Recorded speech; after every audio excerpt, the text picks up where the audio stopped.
All right, testing. All right.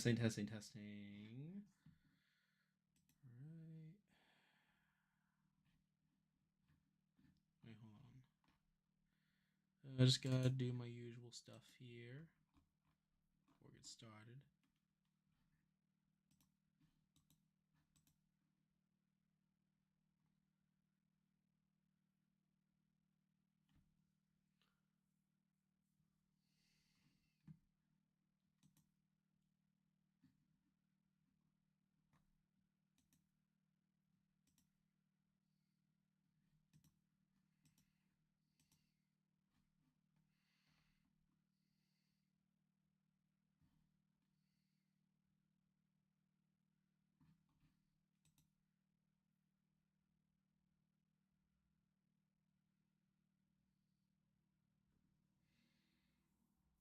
Okay, I think that did that. And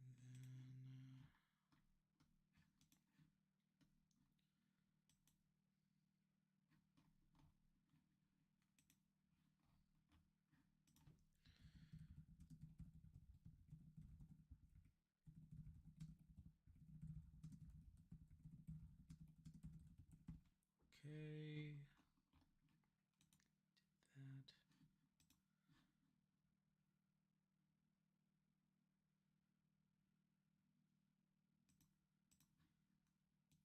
All right, let me just double check once again.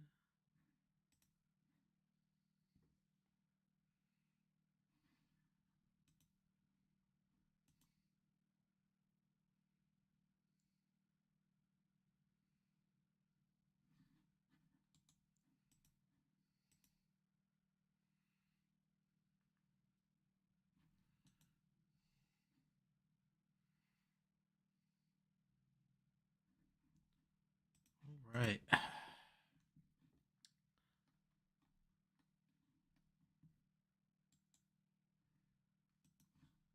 to let the Discord know.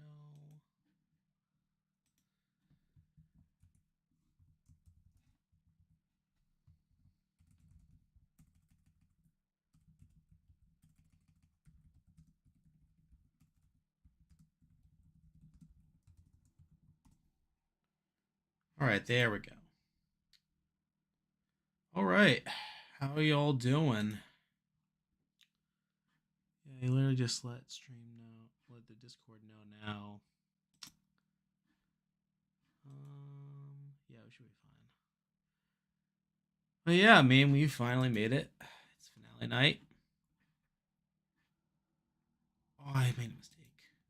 Hold on. How did that not get in there? So I literally copied and pasted the description from the 44 stream, and I just caught that it still had 44 written in it, and that should not be there. No, it's just a description. But no, that's gonna annoy me. All right, there we go. All right, should be a pretty fun night.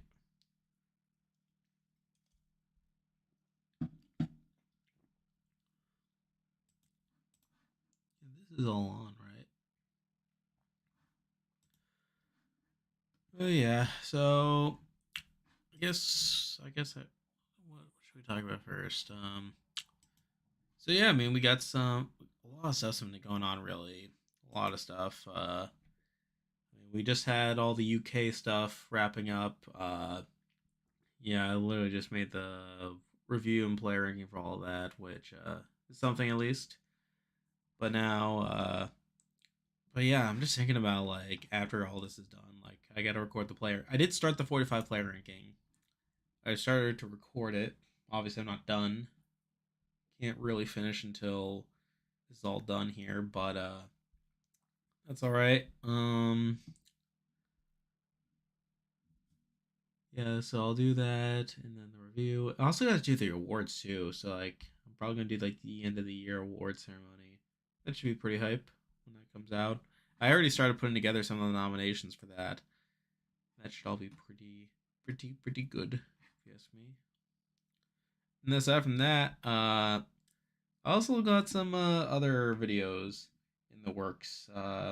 Obviously, like this is like gonna be like not as big of a low time as last time, as obviously like we got the traders, we got that release date announced. That's so like I like the way that they're doing it this time. So like last year, obviously they dumped the season all at once, and that was annoying because I had to binge it, which I'm not a big fan of binging normally, unless it's for like the channel and stuff.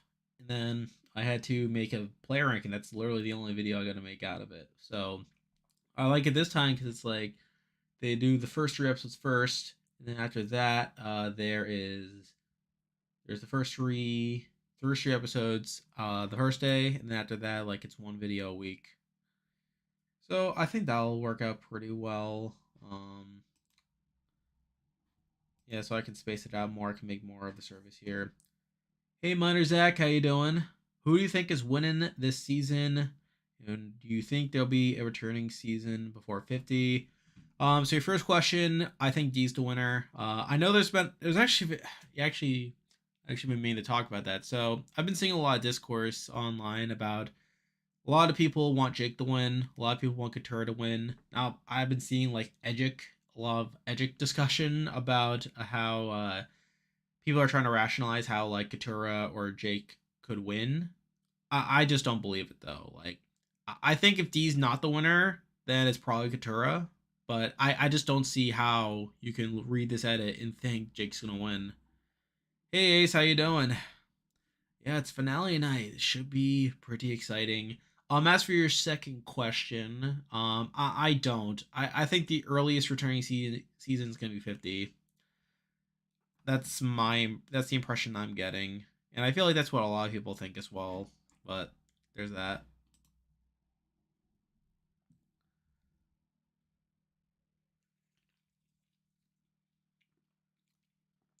I want Couture to win. D is winning. I mean, Couture win would be fine in my eyes, like because obviously, like she was like kind of the front runner right at the very beginning of the season, where she had like a great premiere. But then after that, like a lot of it just became like the Bruce show. And I know like that's like one of the arguments people are saying in favor of Couture. They're like saying, "Oh, Couture was right about Bruce," or they had to show it because that's her story arc, and they talk about how ever since Bruce has left, that his her content has gone uphill. And I just feel like it's too late because yes, while Bruce is like kind of seen as like this like catalyst for like all the bad stuff happening at Bello, where obviously we see like Kelly getting taken out due to him. We see like Kendra being taken out after he wins immunity. Like to a degree, I get that, but that's literally all of her content. Like and like I mean, people compare it to like Gabler and Ellie too. It's like the thing about Gabler is that yes, while he did focus a lot on Ellie, I feel like Ellie's edit was way more focused on Gabler's than Gabler's focused on Ellie, because I feel like Gabler had other things going on in his edit during the pre-merge that like made him that at least gave him some legs. And obviously we see that almost immediately after like the merge and stuff, where like he talks about going back under the water and stuff. But you consider the fact that they knew when they were editing the season that Bruce was going to be around until the final eight, and yet they gave Couture that sort of edit where it's like she has like one good episode in the premiere, and then everything else is like Bruce, Bruce, Bruce, Bruce, Bruce, and they never ever give her any more complexity beyond that. I think that should be like a massive red flag, and I think that's probably the biggest reason why I think she's not winning. Again, her content recently has been good, but I feel like it's been. I feel like her best case scenario is that set up for her being like a runner up, because I know like that's like a thing with some runner ups where it's like they get like solid enough content to where it feels kind of winnerish, but by the end like there's like enough holes to justify their loss compared to the winner. So there's that, and oh boy, the Jake stuff.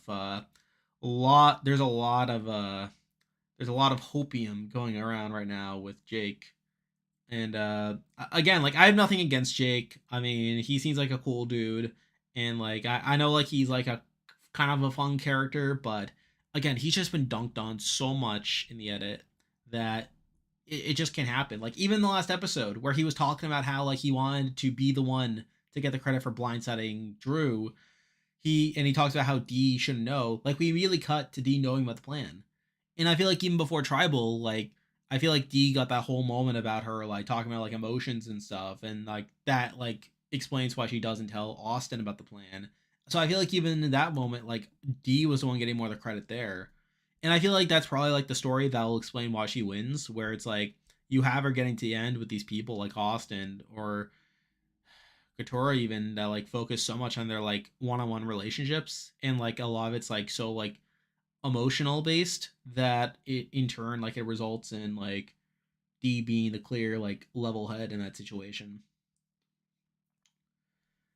But yeah, I mean it'll be an interesting show. A lot of stuff that could potentially happen here.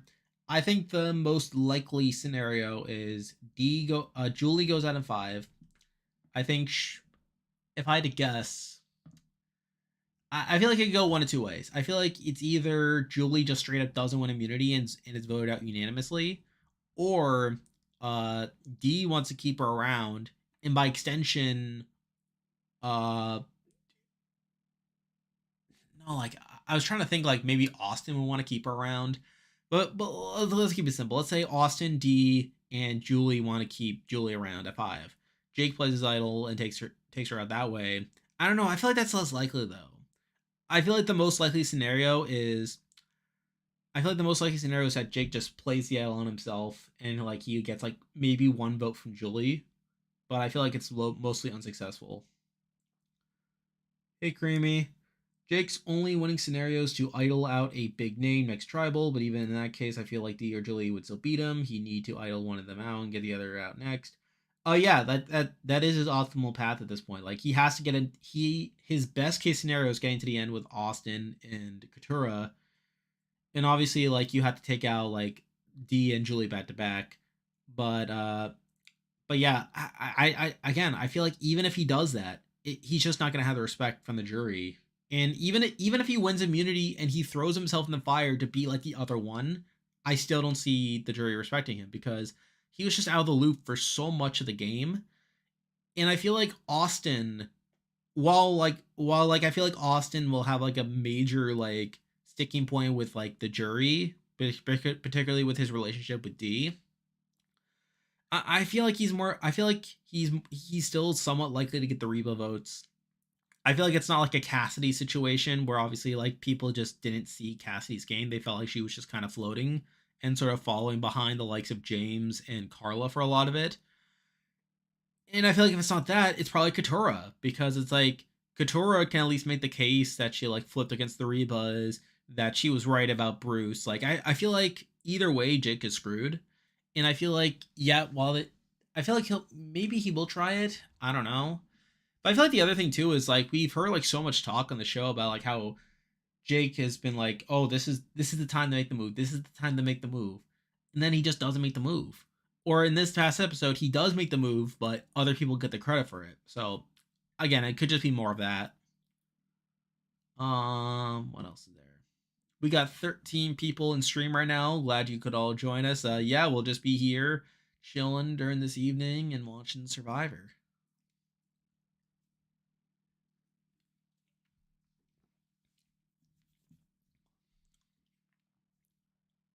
So there's that. We also got some interesting stuff from the jury yesterday. So like they normally release this around the finale. It really only feels like D could win based on the edit, but you never know with the new era.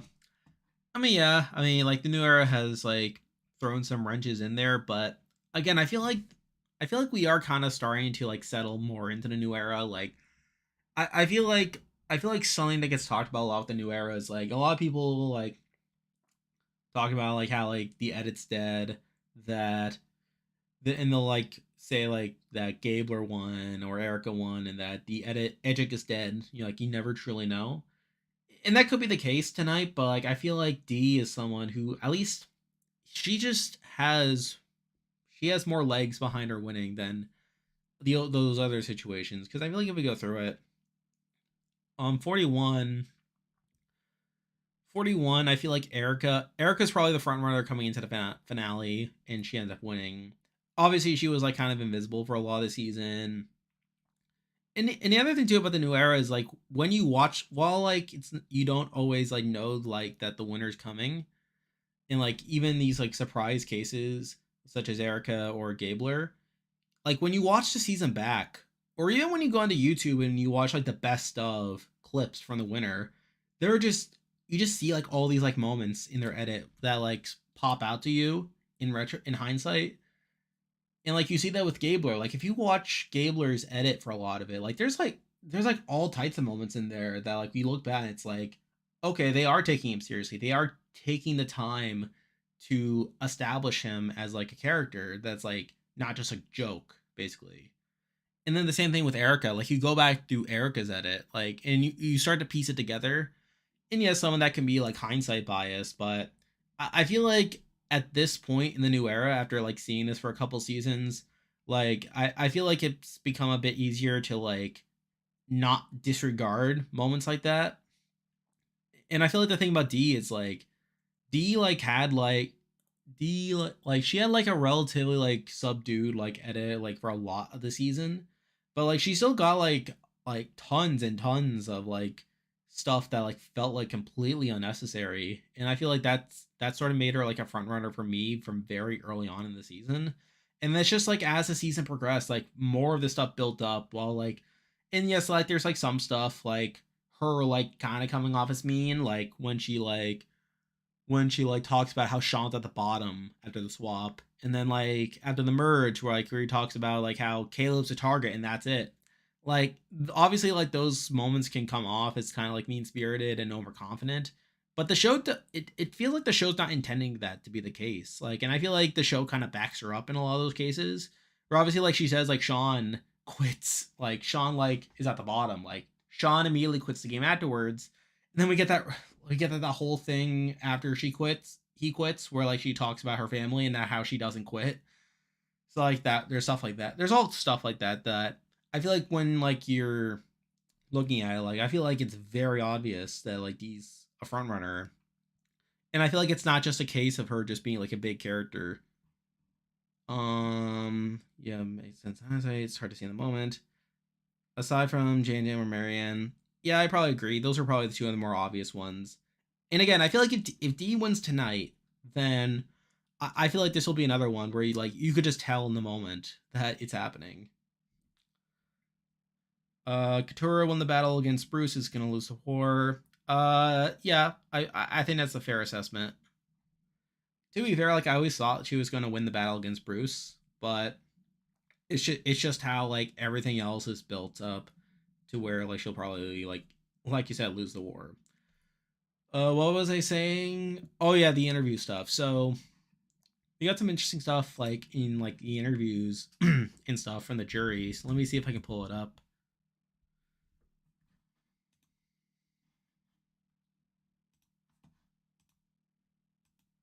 So we got these yesterday.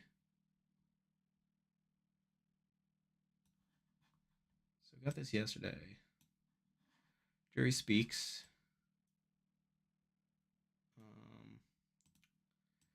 I'll put myself on top. There we go.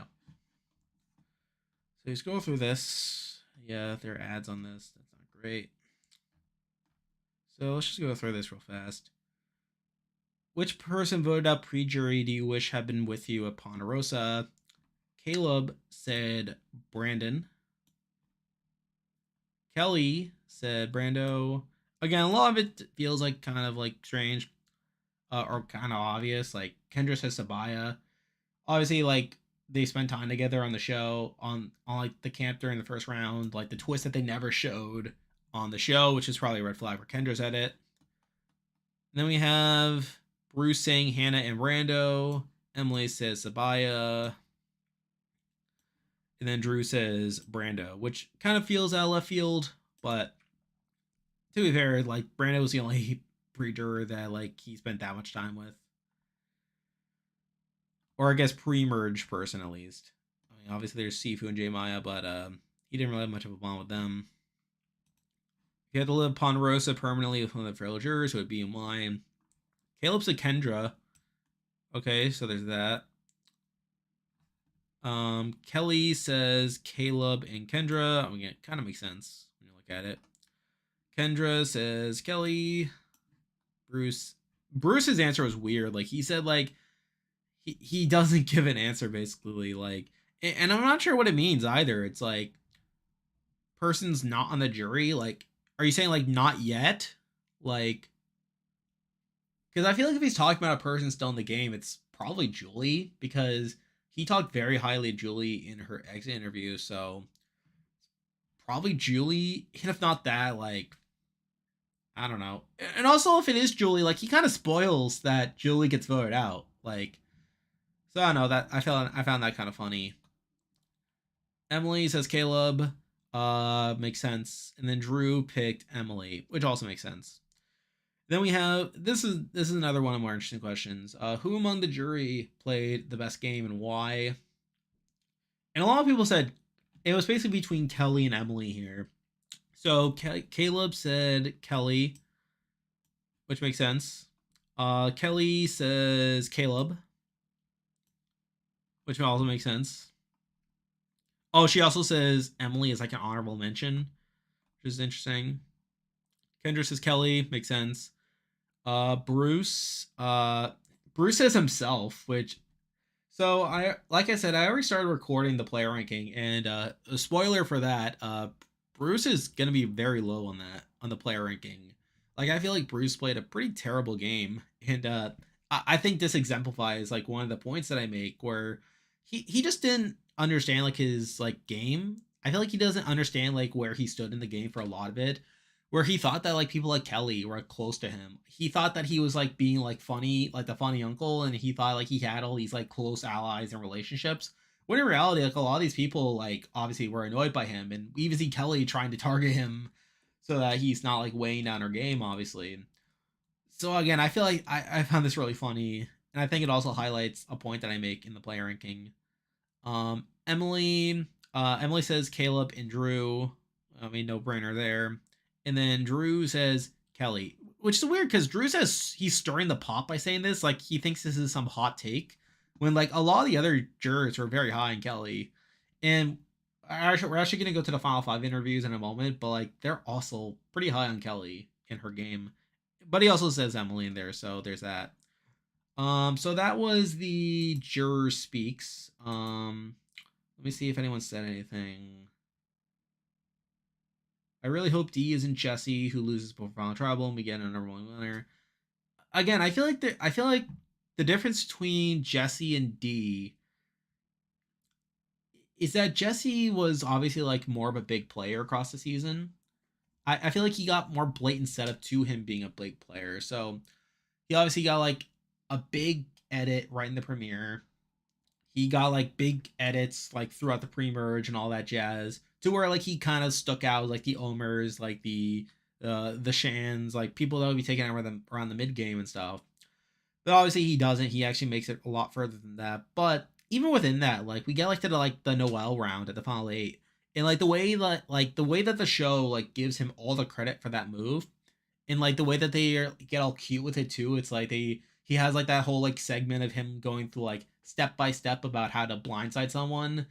Again, all that just contributed to it being like a big edit, big player edit, more so than like someone serious.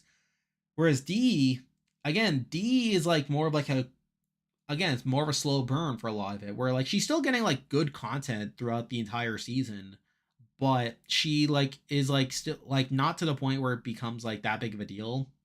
And then obviously like the biggest comparison with like D and Jesse's edit is like the fact that they talk so much about their family. But even then, again, I feel like D's edit feels like more well rounded. It doesn't feel overtly obvious to people like that don't follow Edric super closely,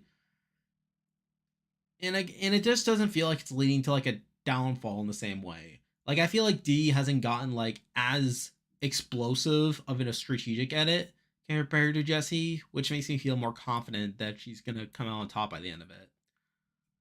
Um, I think Sifu should be last over everyone else. So he's not last in the player ranking, but he's very low. Again, I don't want to spoil the whole player ranking, or at least what I have of it so far. But Sifu's gonna be low, and obviously, yeah, like him getting voted out was like a big knock to his game. I know Bruce's game wasn't the best, but he was by far my favorite player. I want him to. Oh yeah, like Bruce was like a fun character. Like I felt like he had some fun moments across the season. Just the fact that he even got like to be like returnee and to like have like a second chance is pretty cool. And like again, I feel like there were definitely there was definitely some fun to be had here with like his edit. When does the show start? It starts at 8 o'clock, so we got about a little under 30 minutes left. Guess you can say Kendra and Kelly got Bruced. Yeah, that's one way of putting it.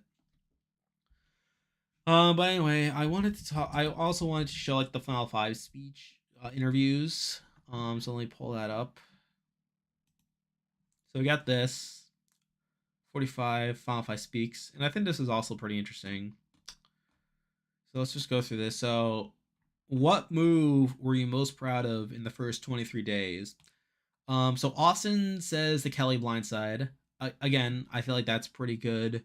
Um, yeah, like Austin like takes over a lot of credit for that and like convincing D to go along with it.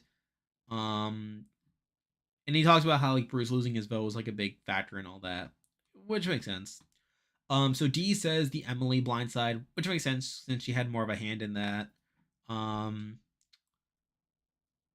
yeah, and like she kind of says like all what you would expect to say in the situation. Jake says finding the idol. I've been looking for that thing all season. I even watched Bruce find his 2 feet away from me. So yeah, again, what you expect there, and kind of speaks to Jake's game as a whole.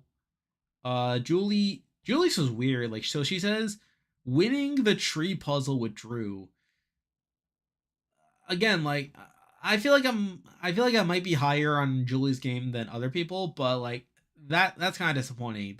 That's all that she could come up with. So I don't know. I find that kind of disappointing. Then we have Katura who says flipping on the Rebas.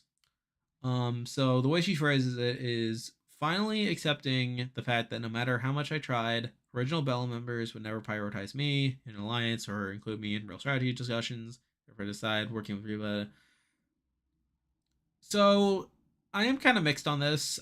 So obviously, like I understand, like obviously Bruce was kind of gunning for her, and like even Jake was kind of shaky with her for a lot of the game as well.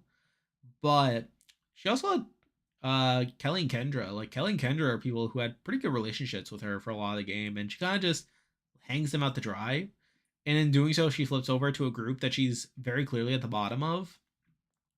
And I feel like at this point, like she, along with Jake, have probably like definitely like an uphill battle towards getting to the end, especially if like these big threats in Julie and D win immunity. So I think again you could give or take with it. Like I think it's probably a misstep if you ask me.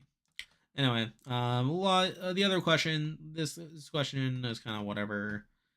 Again another whatever question. Then this is the other one interesting one. Other 6 people in the jury heading into the finale. Who was the biggest threat to win? So I think this is also kind of helpful for like the player ranking. So Austin says Kelly, which makes sense. D says Kelly first, but then after Kelly went out, then it switched to Emily. So again, makes sense there. Jake says Kelly, makes sense. Julie says Emily, and then Katura says Emily. So yeah, so it did seem like Emily and Kelly were like the big targets for a lot of the game, which obviously speaks to like the games that they were playing and stuff, but also their threat management by the end of it. What do we got here? I think I came on your stream for the 43 and 44 finale. I believe you did, King Duck. Welcome back. Who would be the best winner of the 5 left? Like on a winner ranking? D. I think D would be the best by a good amount, actually. I feel like I feel like if D wins, she would be the best winner of the new era in my view. Like again, I said before it was Jam Jam, but like I feel like she has fewer holes in her game than Jam Jam. Obviously, we'll have to see how the last couple rounds play out, but I feel like D was able to play a pretty dominant game for a lot of it, sort of being like part of like the majority alliance for a lot of it. And yes, while there's like minor stuff you can point to, like obviously the Sifu vote during the Shan tribal, that's not great. Again, she does recover pretty well from that by like allowing J Maya to throw herself under the bus, I guess. And yeah, like with like the fact that she's like now at the final five with like two of her closer allies, and like with one of them in Julie being like a pretty massive target, I feel like D should be in a pretty good spot to get towards the end and like win. But obviously it comes down to like whether she actually takes Julie to the end or whether she actually cuts her. So I think D would be the highest in the winner ranking. After that, I think Austin would be the second highest on a winner ranking. Again, sort of similar to D in a lot of ways. I think the final seven is really bad.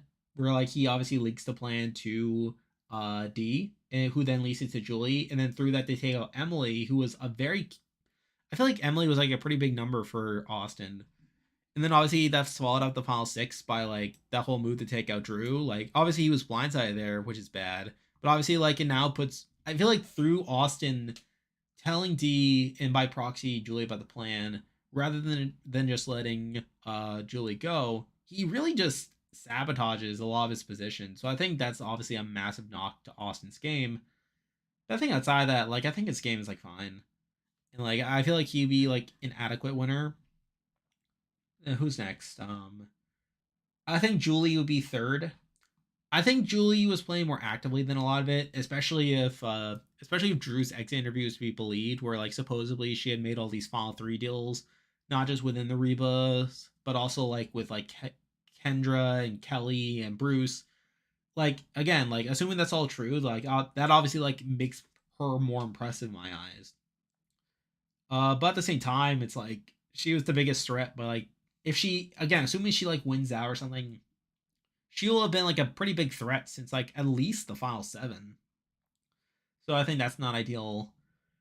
Katura be fourth. Again, she was in a good spot early on. Later on, like again, what later on it kind of gets a bit more rocky, especially like once the bellows start getting picked off. And I think Jake's at the bottom by a good amount.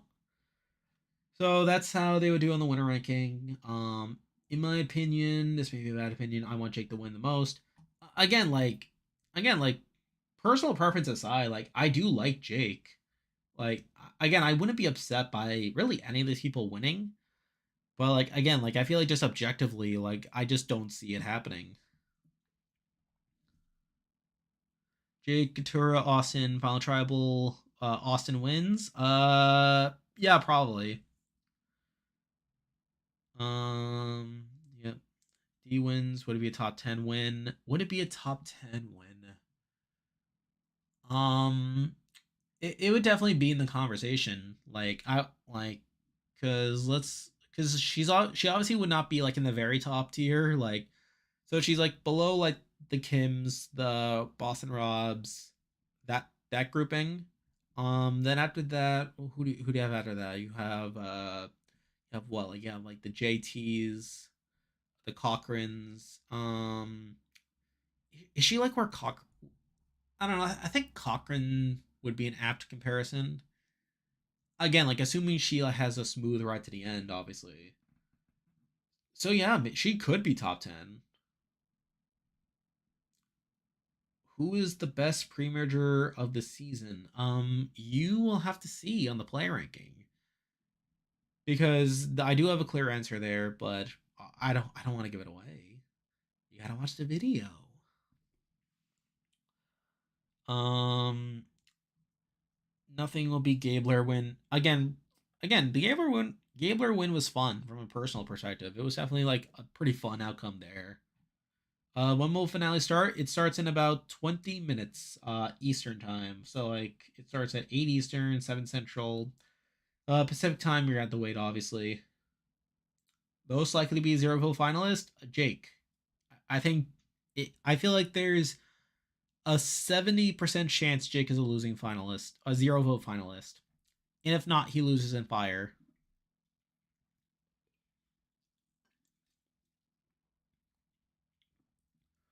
Winner ranking. I thought about like making a winner ranking during the off season.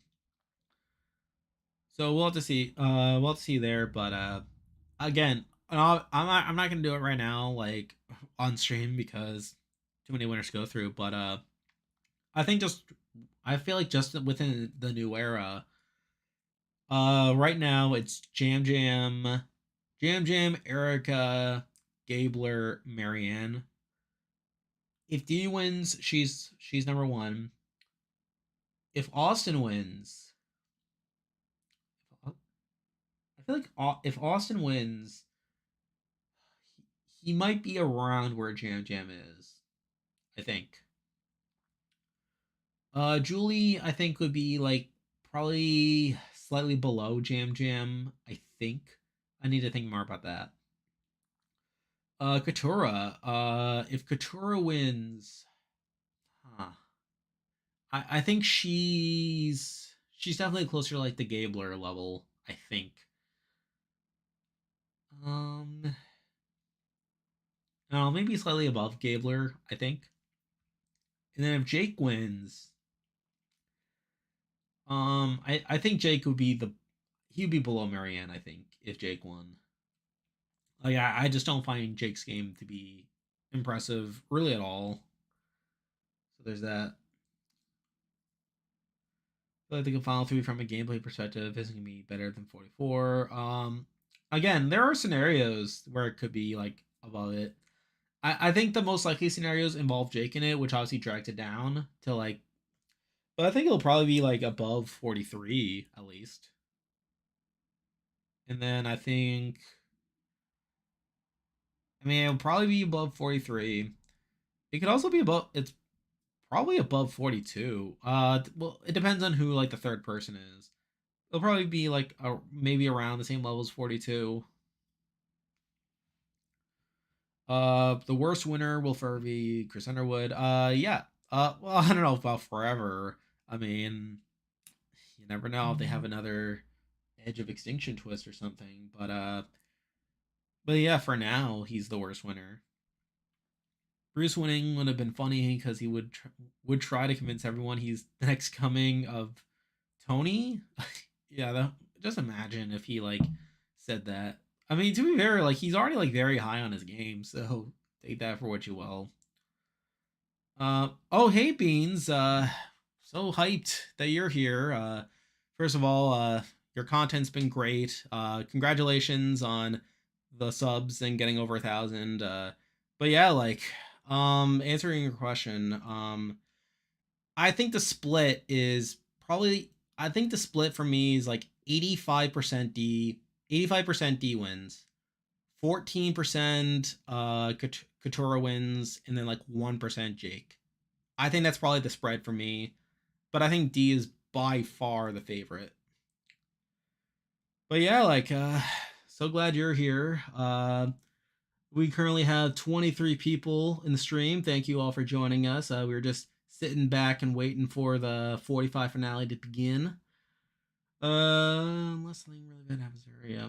DBL idled out of 5 is the best way to keep her from Final 3. I don't know. I feel like Julie's the most likely to be idled out at 5. I just don't see D going at 5. I feel like Julie's a much bigger target, as we saw from like the last couple of episodes. Not gonna lie, some of my favorite players are gonna be kicked off my top 10 in the new era around 8 to 10. Yeah, so like even at the time I made like my new era top 10 players in a new era, I did very much consider so like I did have the idea in the back of my head to like update it like every once a year, like so like every 2 seasons, like revisit the list and then like add new people onto it and obviously kick people off. But yeah, like I think D for sure makes top 10. Beyond that, I think Kelly has an argument for top 10. I don't know if she'll actually make it, but I think she has a shot. Trailer for the finale showed someone wanting to target D, but it's possibly a fluke. Again, like the whole like promo thing has been like kind of fluky. So obviously you have like the whole like Kubiki's rule of like if someone's like mentioned as a target in the promo, they're probably not going home. But You never know, especially with this being the last episode and stuff. We currently have 23 people on stream. Thank you all for joining us.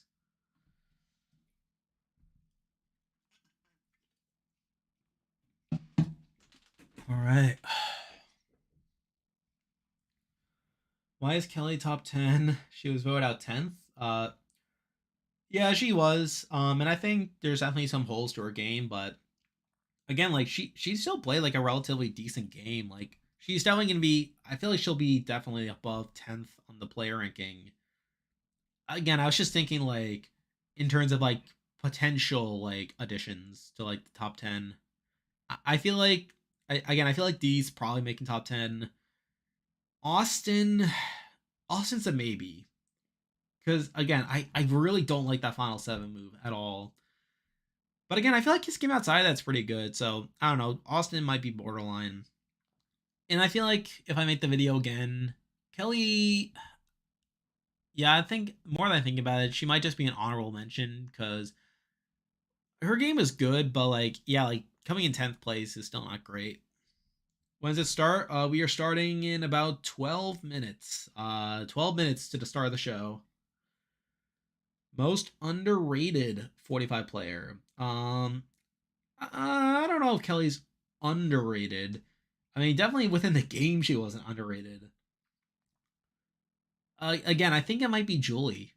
I feel like Julie is probably an underrated player, largely because like we don't really see like her active gameplay on the show, like her like actively making Final Three deals. I'm just trying to think who else it could be. Is it Austin? I don't know. I feel like people will be high on Austin, so there's that. Most likely player not in the finale that's going to be asked back for another season. There's a chance Bruce could be asked back. It feels like Jeff still likes Bruce a lot, so he could be on 50 for all we know. Outside of him, I think Caleb is a good shot. Obviously, you have Emily. I feel like Emily's probably the biggest lock for a returnee season. But outside of that, I feel like Caleb could be an interesting addition as well. So I'd say probably those two, or I guess those three are the most likely additions. Um, if Bruce uses idol at 8 and got out 7, I'd say Bruce would have been a lock. I don't know if I agree with that. I feel like Bruce like it's just I feel like he's a lock because of how like much production seems to like him, and also like him just like being like a big character on the show, or at least a big like presence on the show. I don't know, like because like his confessional count isn't even that high, but like it's just like he was obviously like a big influence over like how like the story of the season is played out. Caleb, Emily seem like obvious choices if they're fan favorites. Yeah, I would agree. Hey Je, Jake is winning. Obviously Jake is winning. I can see Bruce coming back for the third season. Yep. Hey Zuna man, how you doing? We currently have 25 people in stream. The show starts in about 10 minutes, so 10 minutes to showtime. It's funny to think about despite how unlikely it'll be, but imagine if Austin gets the sugar hyper treatment of going to final trouble with a clean slate only to get no votes against him. I don't think Austin. I don't know if Austin gets 0 votes if he gets to the end, because like you have like people like you have like Emily and Drew who could vote for him. Maybe Caleb too, depending on which configuration. So I don't know. Again, I said this in my jury scenario of this video too. Like, I mean, Austin could get votes if he gets to the end. I had Bruce as my winner pick, and if Bruce won, I would have said, "You guys got Bruced." We all got Bruce this season. No jury votes, MB. Oh yeah. I know what you mean. If Katura wins, I'm gonna be disappointed by her edit, especially after Erica winning with her underwhelming edit. Survivor just needs to edit women in general better. If I guess I would be kind of disappointed in Katura's edit because her premiere is like really solid, and like she was obviously like number one in my power ranking after the premiere. But yeah, like all the Bruce stuff just kind of dragged it down. So yeah, I would be kind of disappointed with that. Hey Gargan, how you doing? My super serious prediction: the Edge returns tonight. Bruce comes back to the game and wins out and wins unanimously. Obviously, that's the most likely scenario in the world. Jake reminds me so much of Owen. Yeah, I think it's a pretty apt comparison. I mean, his edit's very similar to Owen's too. It's like obviously like a lot of it's about him like failing at stuff, and like I wasn't there a point where Jake compared himself to Charlie Brown too? So like obviously like there's some similarities there. Bruce was lucky to make the merge in jury this season. Yes, I would agree. Emily said she wouldn't come back. Yeah, it's true, but you never. Again, by the time Survivor 50, you never know. Like, but like yeah, like right now she's not super likely. Couture said in an EW interview that she had a hand in the Kelly Kendra blindsides, but Dee and Drew got more credit for those moves, so if she won, they would have shown it. Yeah, exactly. Like I think that's another hole in her edit. Like it's not like there aren't again like that's the thing like with the, like these one dimensional edits. Like it's not like there's not opportunities to like showcase these people in a different light. It's just that they choose not to, and then that's exactly what's wrong with like her edit and everything.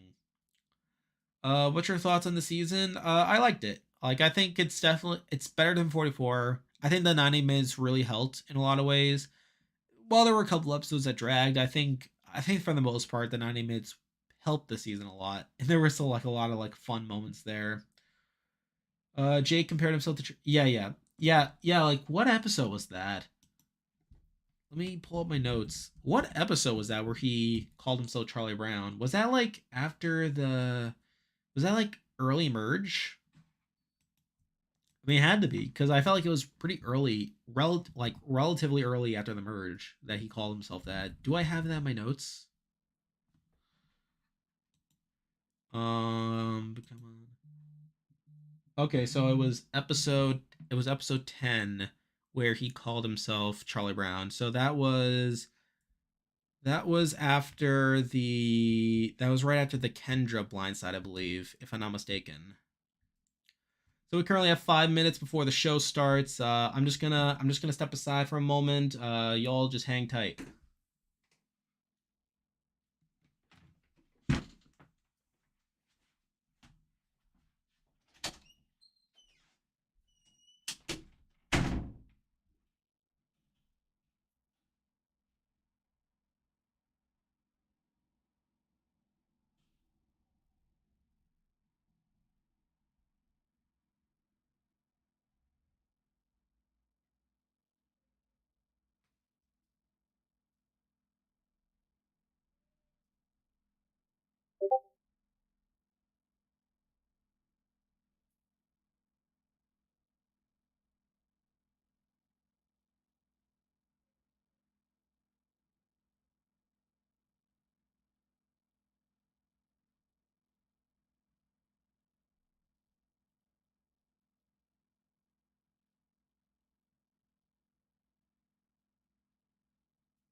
All right. We currently have 26 people on the stream. We are about a little under 5 minutes away from the start of the show. It should be pretty good here. I like Bruce dad jokes forever. Oh yeah, he was great on the season for that reason. I feel like 41 is the bare bones in a new era compared to later seasons. Oh yeah, definitely. It was like I'd say it was like the experimentation era, really. I recall it being the Final Nine episode. I have it. I have it like right after the Kendra blindside, which is episode 10. Yeah, I have it in my notes here. Yeah, he. Oh wait, what? Wait, did I say it wrong? No, just double checking.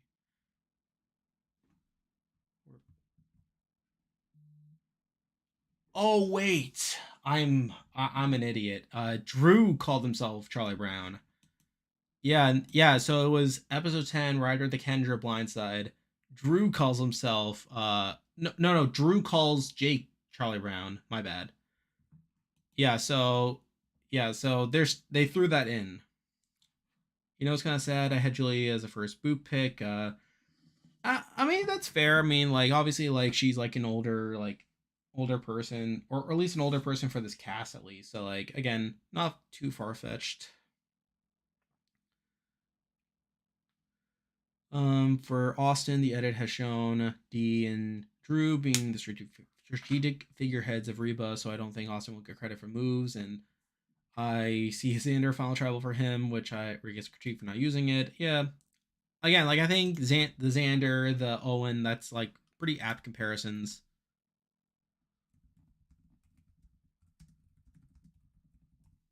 All right, we are 2 minutes from the start of the show. Gotta get it on. Again, just refer to the thing above.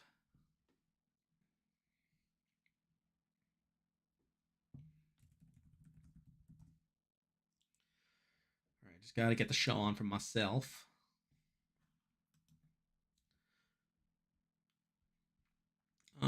His idol to make moves. The episode starts in about 2 minutes. They're just wrapping up Jeopardy. Yeah, so I have the commercial. Yeah, Jeopardy just ended. Just get it up here. I'll just have it here.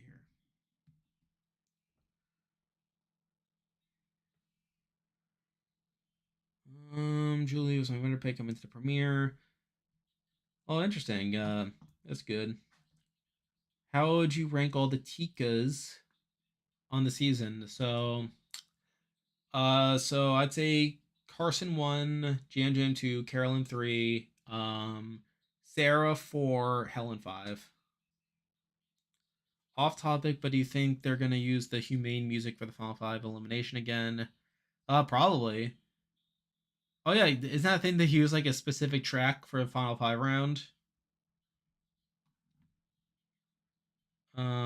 End of local news on CBS for me right now. Oh, you didn't have Jeopardy?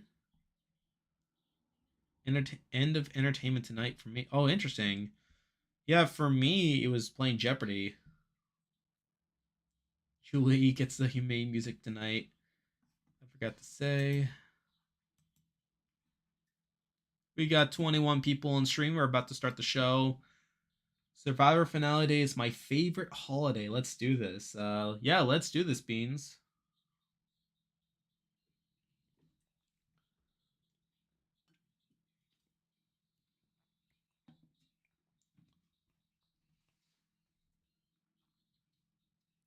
What did you forget to say, G Gamer? Survivor finales are better than Big Brother finales. I would agree.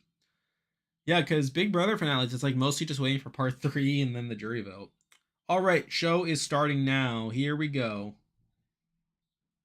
All right, here we go.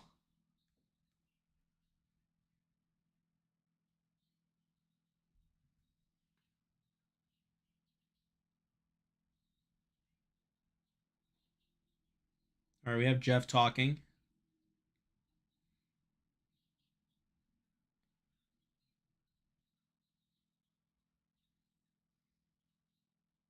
Or he's talking about like how like there's like this struggle to separate personal and game.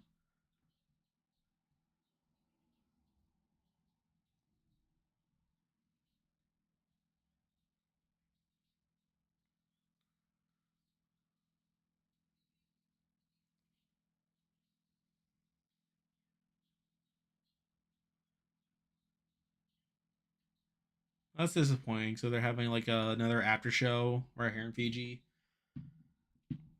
Again, I'm not like opposed to them at some point like having like this like hybrid where like they still record like an after show like just in case, but then like you again I feel like they should have like this hybrid where it's like you have like a reunion, you still have like a live reunion, you film like the after show, and then like maybe what you do is like you show like highlights from like the after show during the reunion, and then like you release the full after show afterwards. So like I feel like you have the best of both worlds that way, but again they're kind of being a little cheap by like not having that. All right, so now right now they're doing the recap. All right, they're just showing what happened at the last tribal. Nothing too crazy. We got 24 people on stream. If you're just joining us, we just started with the 45 finale.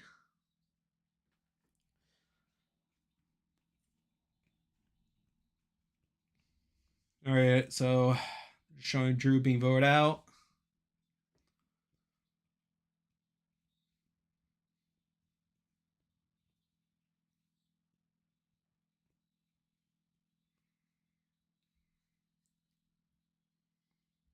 I bet Julie's out of 5.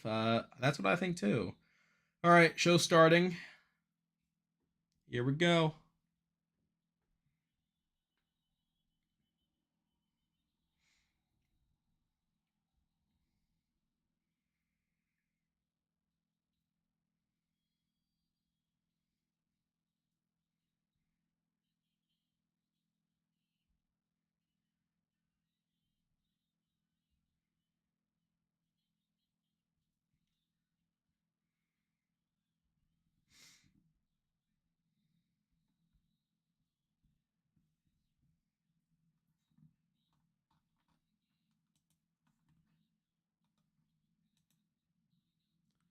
Hey Miggy, welcome to the Discord server.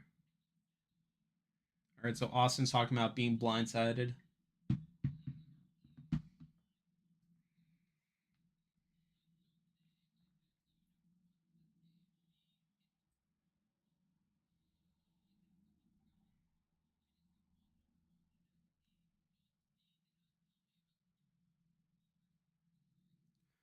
All right, so D is talking to Austin, like trying to do damage control here.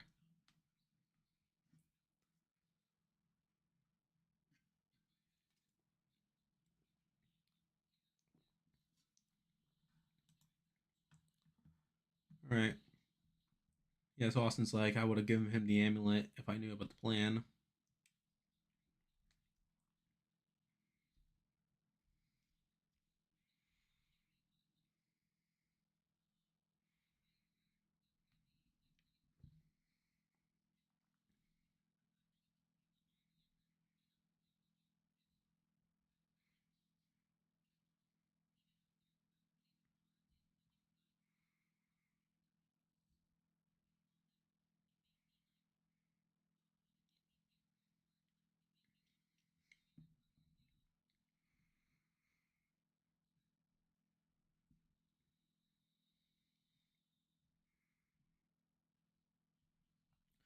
All right, so Austin didn't really like give much pushback here. Like he did sound a little upset at first, but like he doesn't talk about how like D's playing that like how D's like a threat.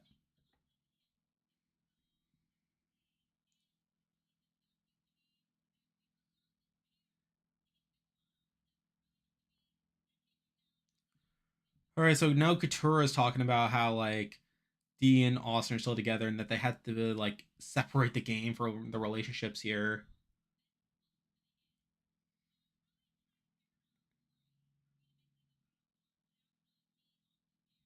Yeah, so it sounds like Katura wants to break up Austin and D. I don't know, like this seems a little villainous, kind of. Katura's so me. I mean, yeah, like I think if I were in the game, like I would be annoyed too, because like I don't care about showmances at all. But it's not what I think. We currently have 20 people in the stream. We are now getting to the Ancient Voices intro here.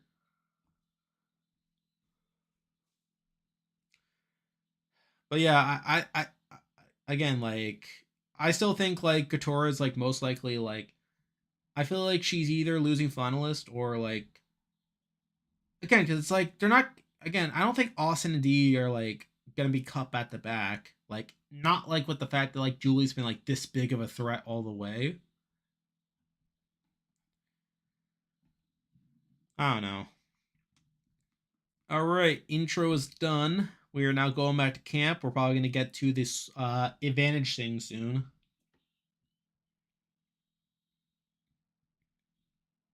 All right. Yeah, not wasting any time, just getting straight to the thing. All right, I see Jake talking right now.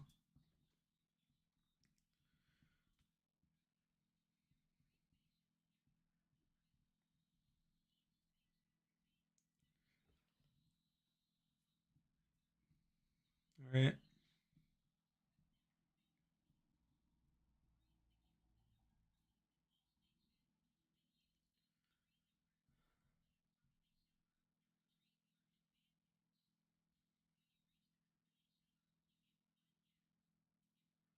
Okay.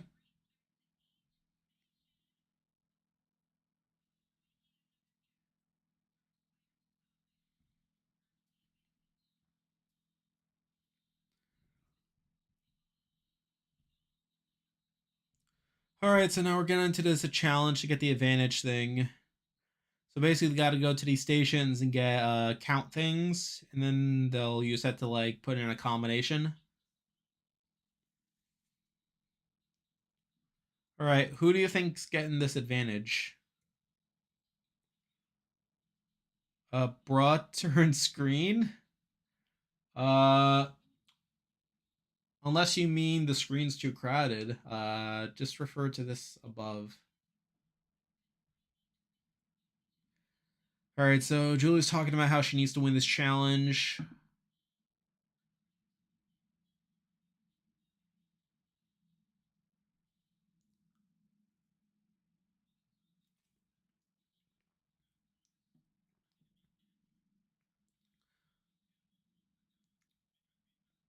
All right, so Jake's talking about having no room for error.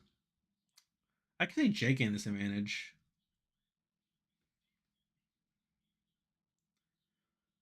I can see like again. I feel like this will definitely like play into like what the Jake supporters are saying, like about how like Jake has like a late run. All right, so we have Austin and D helping each other out by counting everything.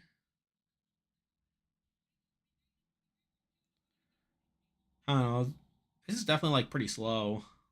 I feel like this could be like pretty slow. Like if they're like counting, each taking turns counting.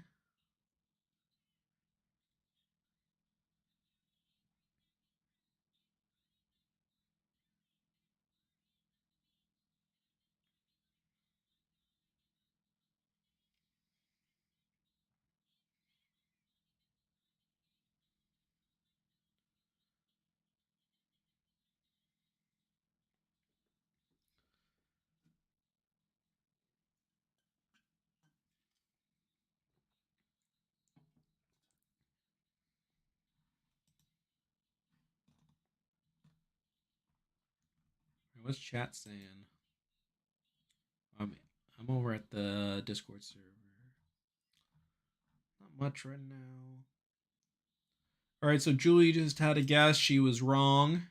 Austin is now guessing. He is also wrong. D's probably getting it wrong. Yep, D just got it wrong. Yeah, so much for guessing it. We got 21 people on stream right now. Currently got this challenge happening.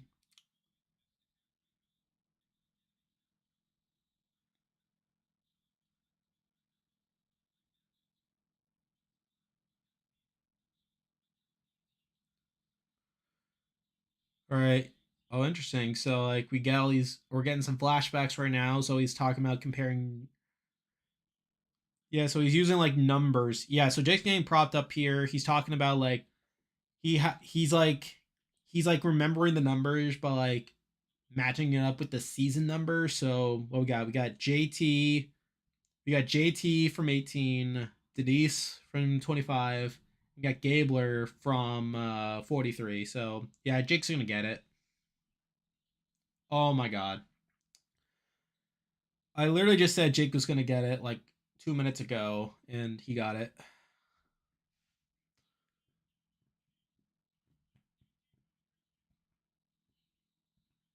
All right, so Jake has the advantage.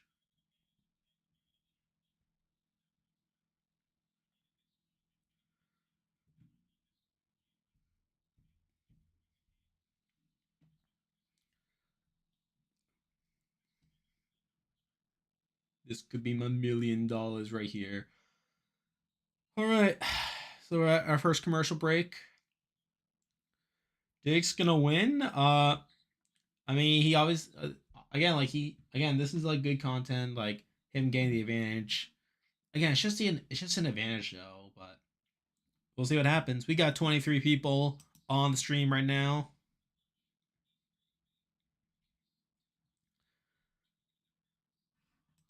Um, them flashing all three winners feels way too on the nose. I don't know. I don't know. Like, again, it just feels like a decoy more than anything else. Like, I could see this being a situation where Jake gets like a solid content in the premiere. I mean, the finale. But again, like, you can't forget the rest of the season before that. So it's interesting.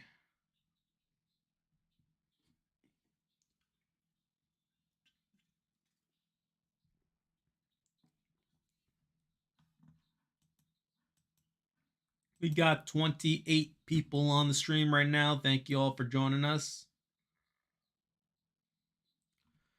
But yeah, this could be interesting. Who's winning the? I'm guessing Jake wins his immunity, right? But if Jake wins the immunity, he's probably gonna play the idol on someone else, like, right? I'm just trying to think right now. It's like because I feel like the most likely scenario still is like he doesn't win immunity and then he just plays the idol on himself. But again, the advantage definitely helps.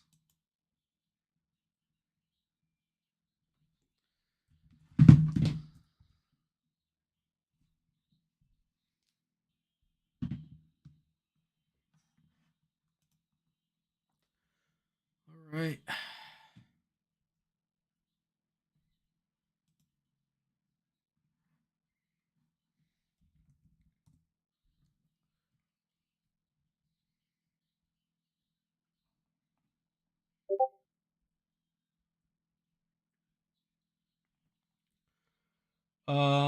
Where can I watch this? Uh,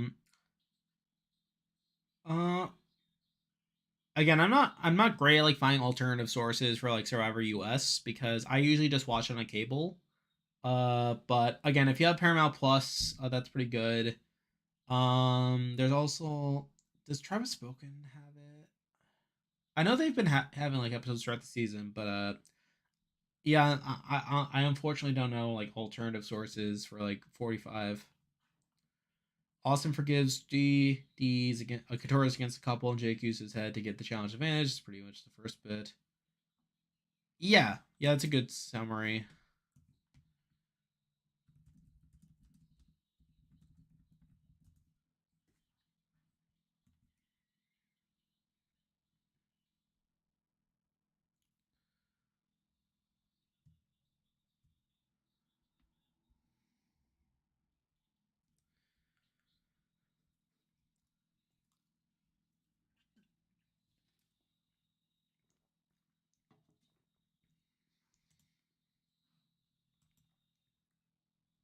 All right, we're still at commercial here. So I guess now I can ask people in chat, who do you think is gonna win the immunity challenge? I feel like Jake's gonna be the favorite here. But we'll see. Speak of the devil, yeah, we are back from commercial. We got 26 people on stream here. We're about to get to the immunity challenge. Going in. All right, here we go. It's time for Survivor.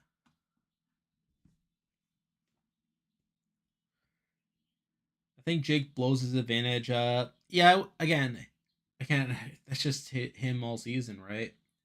Yeah, it wouldn't shock me if he doesn't win here. We got 34 people on stream here. We're about to get to the immunity challenge, final five.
All right.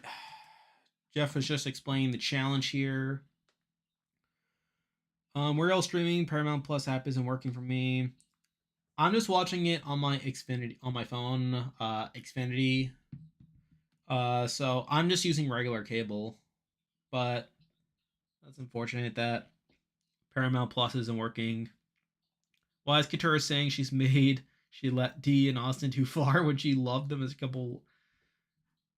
I mean, did she? Oh yeah, she did say that. I mean, that's again like it's just inconsistent. We got 42 people on stream. We're about to get started with the immunity challenge. Jake has gotten the advantage due to the twist before the challenge.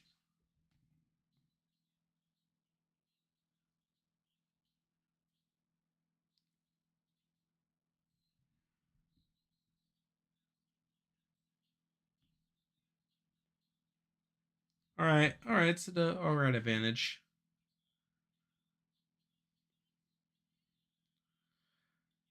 What the advantage was that so it's just an advantage in the challenge. So basically, it's like a whole obstacle course thing. He just has like some sandbags already in some of his baskets. I mean, we'll see how big it is. Well, that's a shame. CBS app isn't working. All right, here we go. We're off. We're off to the races here.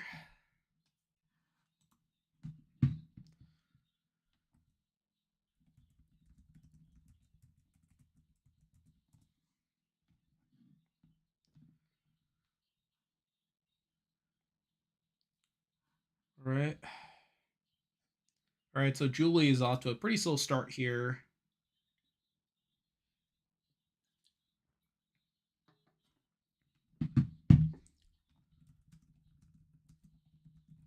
All right, so D has her coconuts. Austin and Jake have theirs. Katura has her next. And that just leaves Julie. Julie's just hanging out to dry. So oh wow, so the advantage actually comes later in the challenge. Yeah, that placement could definitely help.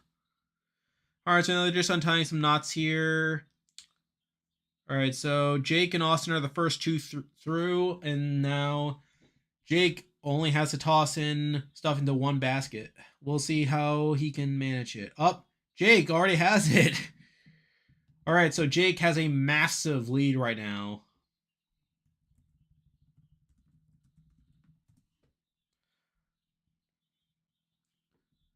All right. All right, so Austin's in second place right now.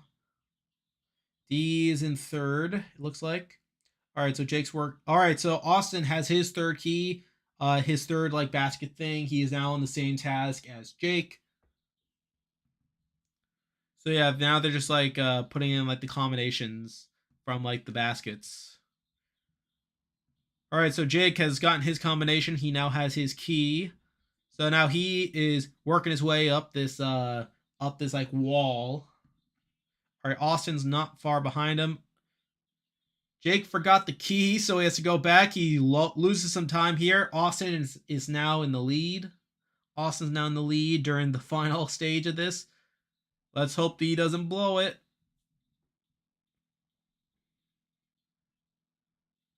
All right, so now Katura is moving on to the combination thing.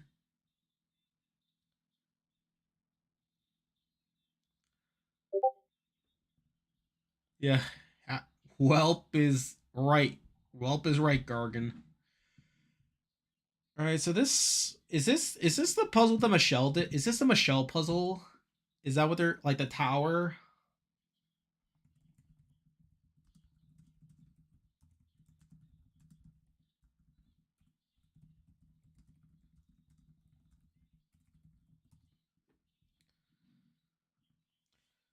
Yeah, it's literally the Michelle puzzle.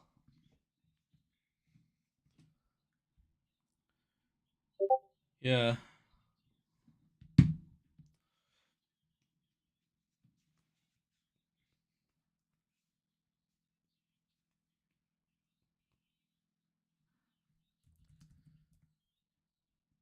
All right.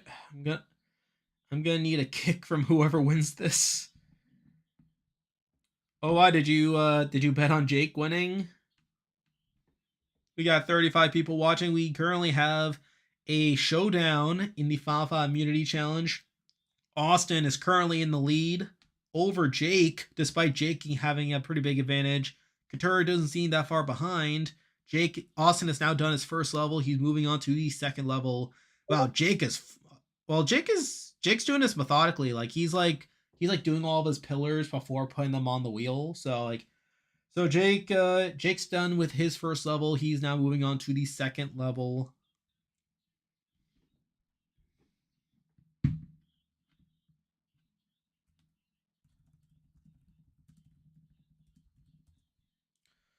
All right, so Julie's not far behind. She actually is done with her first level as well. So it looks like it's Julie, Austin, and Jake that are in this.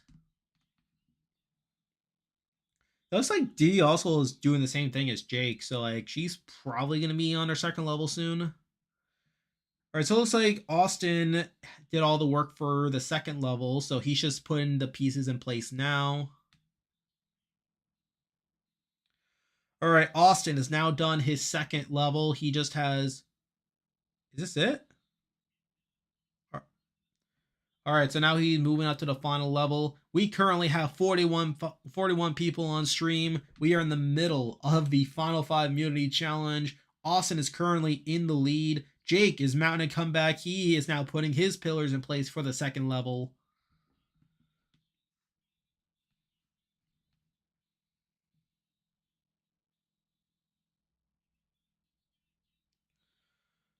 All right, so it's between Jake and Austin here, which makes sense considering the challenge. Austin versus Jake versus Immunity, that is correct.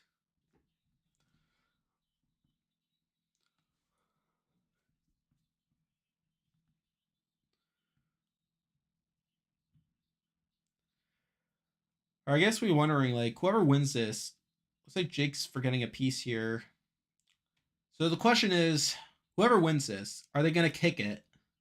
I mean, you kind of have to kick it if you win this.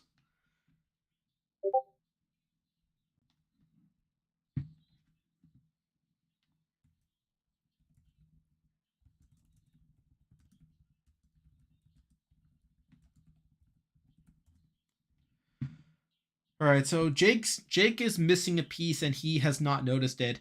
All right, so Austin has all of his pillars ready. He just has to put them into place.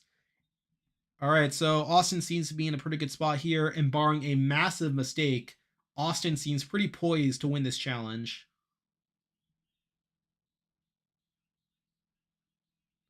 That's kind of a risky move. All right, here we go. All right. Austin has won Final Five immunity, and he, of course, kicks the tower after winning. So there we go.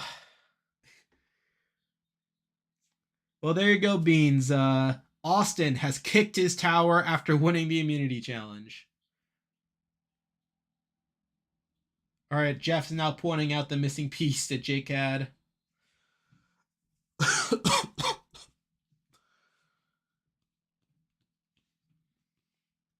Yeah, Jake is just deflated. But there we go. Austin has won Final Five immunity. Jake will probably have to play the idol on himself in order to stay safe. And again, I think Julie should be the boot here, but you never know. This is the greatest thing Austin has done in this game. It's definitely the best thing he's done lately. Where can I watch Mr. Gumball? Again, I'm really bad when it comes to torrenting for US, because again, I have cable. I can just watch it on here. I haven't really looked too much into that, but again, Paramount Plus, try that. Maybe try a free trial if you can't do otherwise. Anyway, so Austin has a reward. He gets to pick one person for the reward. Who is he gonna pick? He has picked Jake for the reward. Yes, Austin has won Final Five immunity. He has picked Jake for the reward. And here we go. We're getting another 7-1 vote. It's possible. It's very possible with some of these scenarios.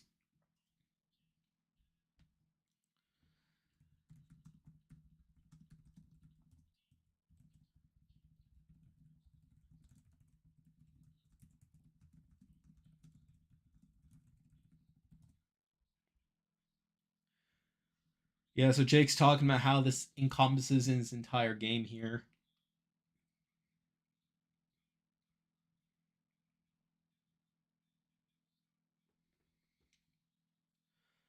All right, we currently got 37 people on stream. If you're just joining us, Austin has won File 5 immunity, is guaranteed a spot in File 4 along with Force Fire Making, which means that one of D, Jake, Julie, or Couture will be going home. Jake is very likely to use his idol on himself. We are currently at commercial break. After the challenge, we're going to see the scramble afterwards, see who the targets are. My guess is that Julie will be the Final 5 boot here, but I'm curious to hear what you guys think. And yeah, we got a finale going on. And also Beans, I'll admit when you said kick, it took me a minute to realize what you meant. I thought you meant like someone actually kicking you, but but yeah, we got that. D7 Austin 1 Katura 0 is my prediction. That's not a bad prediction. I think that's a very likely. I think that's a very possible final three. If it's not Jake, that's probably the final three if I had to guess.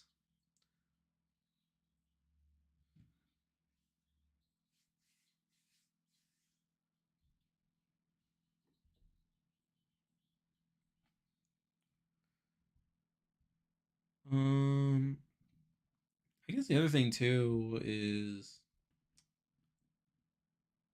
what's going on?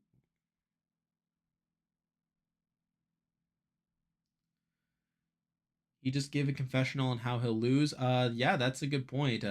Again, that's been Jake's edit like all season. It's like he just says he's gonna like do this stuff, and then like everything goes wrong for him.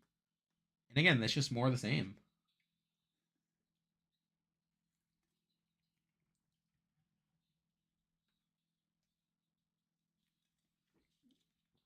right? So I'm curious, all who do you think is going to be the boot here?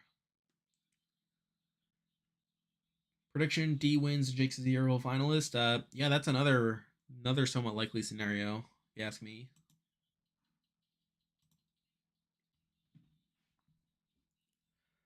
Yeah, I think Julie goes. Yeah, that's what I think too. I think Julie should be going home here.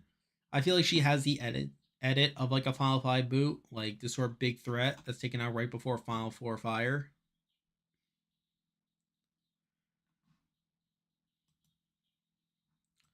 Also, just going over to the Discord server. Um, Austin's getting a lot of confessionals, probably being set up for fourth. Yeah, that's actually an interesting possibility. Like, I could see Austin losing fire. Like, I think it's not impossible.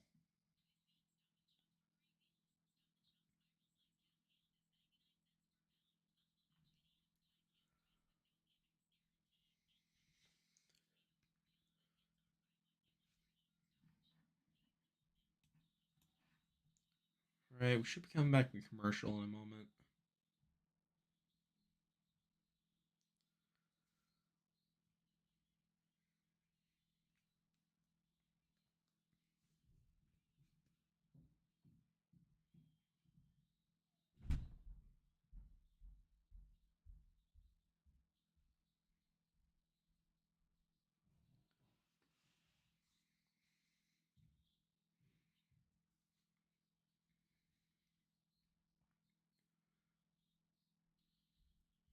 There's a commercial. That's a little annoying.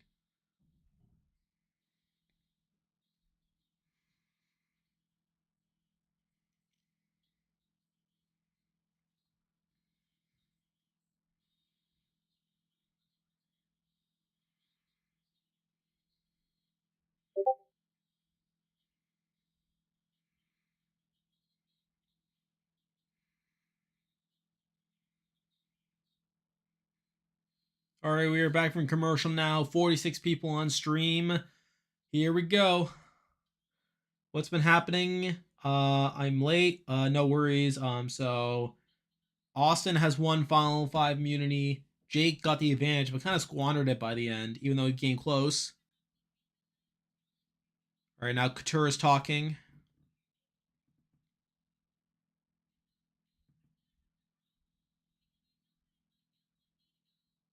All right, so Katura wants to target D.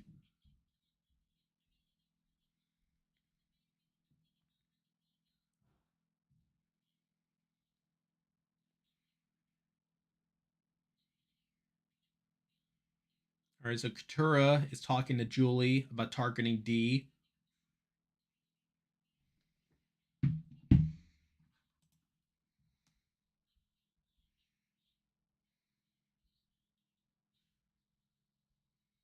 All right, Julie doesn't seem to be biting here.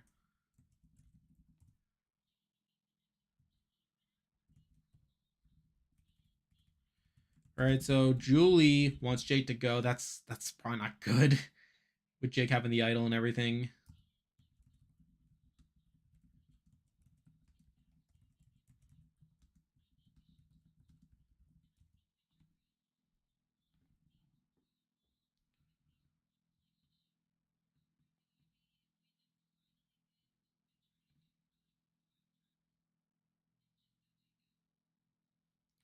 All right, so now Couture is talking to D about the Jake plan.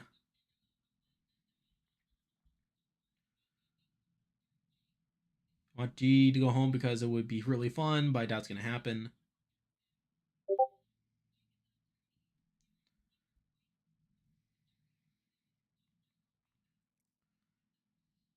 All right, so D's getting confessional, entertaining the Jake plan.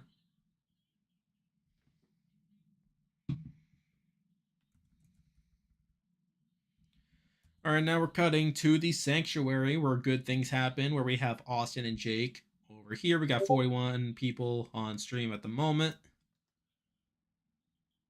Paramount Plus won't let you stream until 8. That is unfortunate. Again, I'm just watching it on like my regular TV here.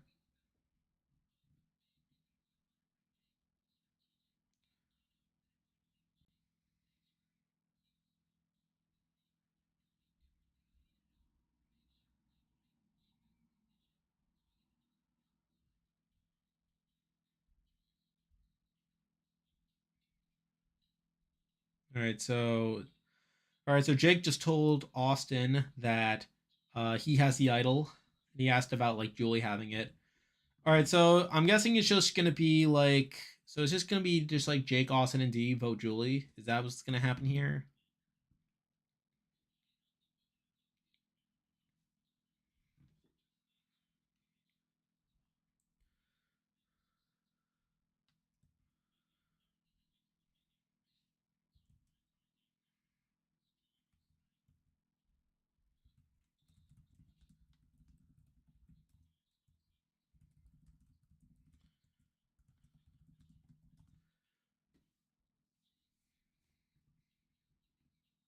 All right, so Austin doesn't want Julie out. That's interesting.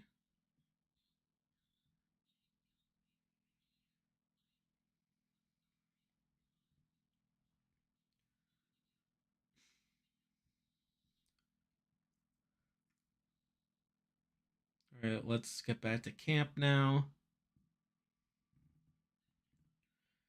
This is gonna be a mess.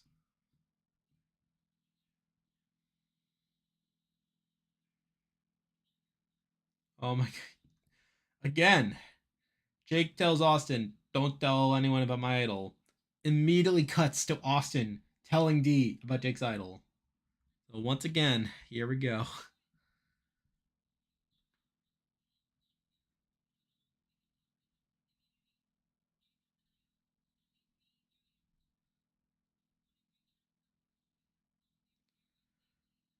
mean, do you think is Couture? I mean, does D and Jake just vote Couture, Julie? Like, is it like a 2-0-0? Mm,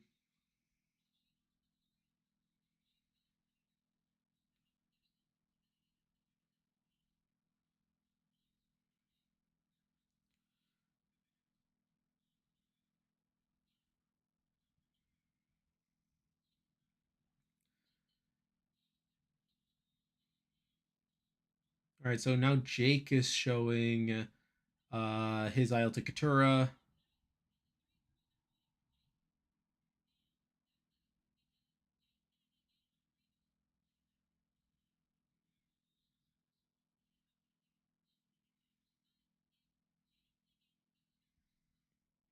We got 46 people on stream right now. All right, so Katura still wants D out.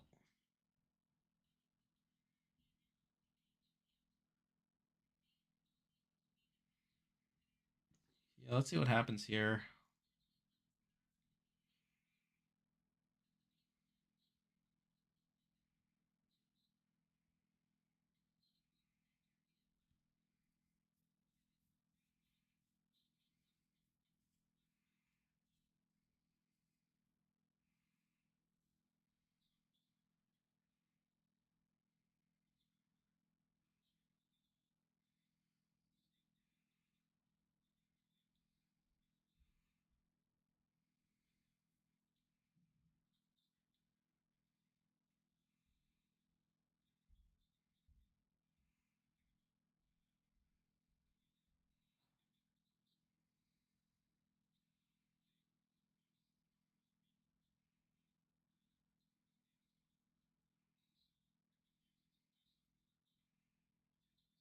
Hmm.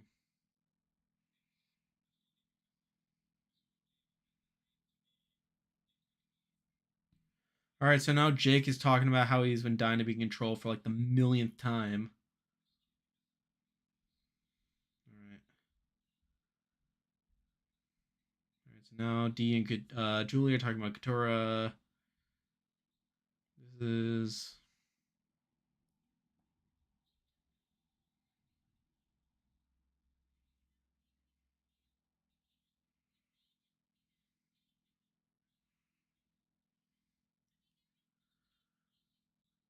all right. So Julie doesn't think Jake is an idol. That's kind of bad.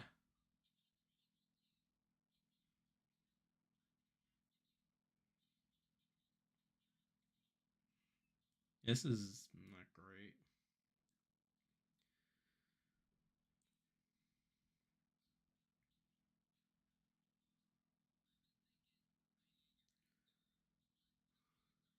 All right, so now Austin's coming around to voting Julie.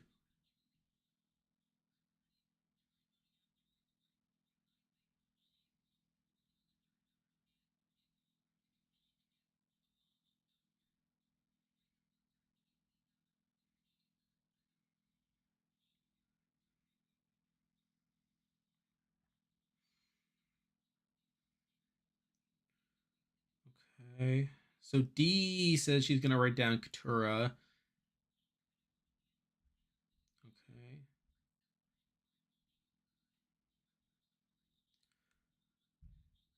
All right. So now Austin's getting this talk about separating his game and his personal relationships. That's interesting.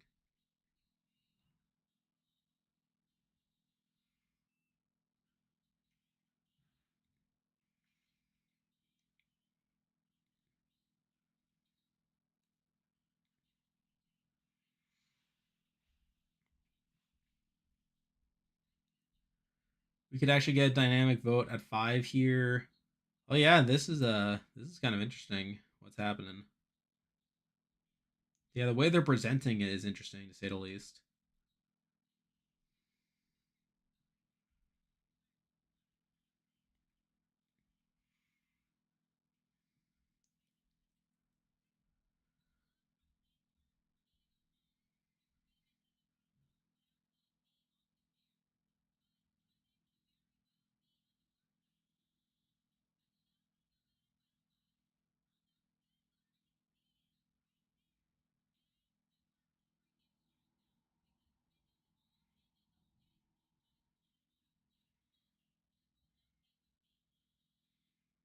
All right. All right, we're now commercial here. We got 37 people on stream. So yeah, we got a lot of interesting stuff here. Um Again, if I had to guess, it still probably ends in a Julie boot because that, again, I feel like there's like enough setup for it to happen, and they definitely want this to be like a crazy vote. So so let's think through this. So you have Katura. So obviously Jake plays his idol for himself, right? Austin and D are voting together. So what do we have here? So we have so Julie votes Katura. So let's see. So Julie votes Katura. Let's say like so that's one. Um, let's say Jake. Let's say Jake and D. Sorry. So Julie votes Katura. Let's say Jake plays his idol on himself, so that negates 0 votes. Jake and Katura vote for D, and then Austin and D vote for Julie. Let's say so Austin and D. Again, I don't think D's going home. Like I mean, I don't think the numbers are there. The one way would be like if Jake like plays his idol on Katura, which considering that like this whole season has been like Jake trying and failing to do things, like I don't think again like he literally said earlier on that he was going to play the idol himself. I think the whole playing the idol on Katura was more of a misdirect, so he's probably just going to play the idol himself. So I don't think that matters too much.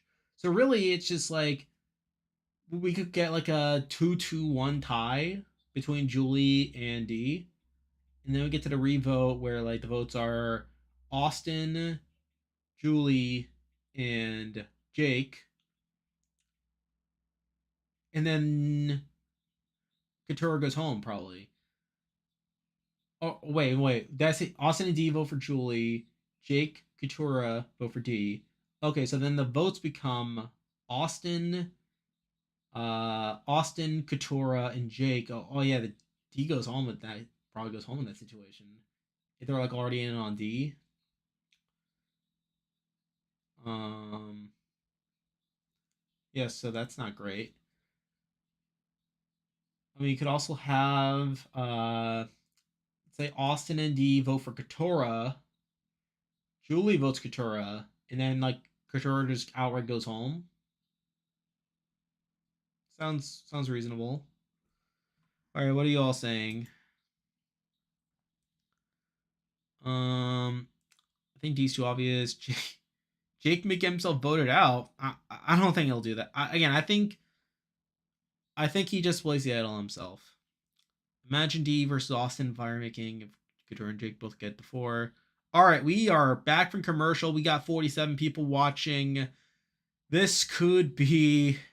This could either be a really wonky tribal or it could be a very straightforward tribal. We're through the numbers right now and 2-2-1 tie incoming. Yeah, it could happen. Won't be tied because idol. It depends on who Jake plays the idol on. If he plays the idol on Katura, we won't get a tie. If he plays the idol on himself, though, I think we could get a tie, and I think he will play the idol on himself.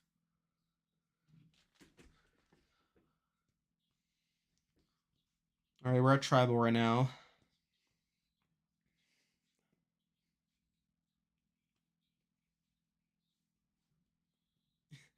Oh, they're just dunking on Jake again for squandering the advantage.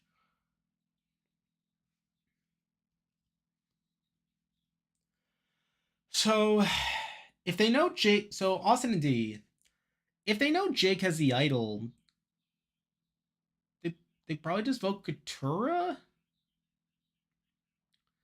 Yeah, because logically, like they would be thinking, well, he's probably gonna play on himself, and like the one reason they would vote for Julie instead of Katura would be if they think they'll play the idol on Katura. Which if he does, then like again, it'll just lead to another like 2-2-1 situation where it's like 2 votes on Julie, 2 votes on D. Um, 2 votes. Yeah. It's no, it'd be 2-2-0 probably because Julie votes Katura probably. So 2-2-0. Julie D revote would be Austin. Julie no, it would be Austin, Jake, and Katura. in which, yeah, in that situation, I'm guessing, do they bite the bullet and take Julie out at that point? Probably they still stick with D, probably, because like they already pulled the trigger, and like they would have the advantage in that situation.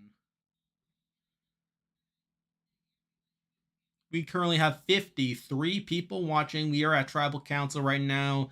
We got a potentially interesting tribal on our hands here, but it all comes down to how much of this is misdirect.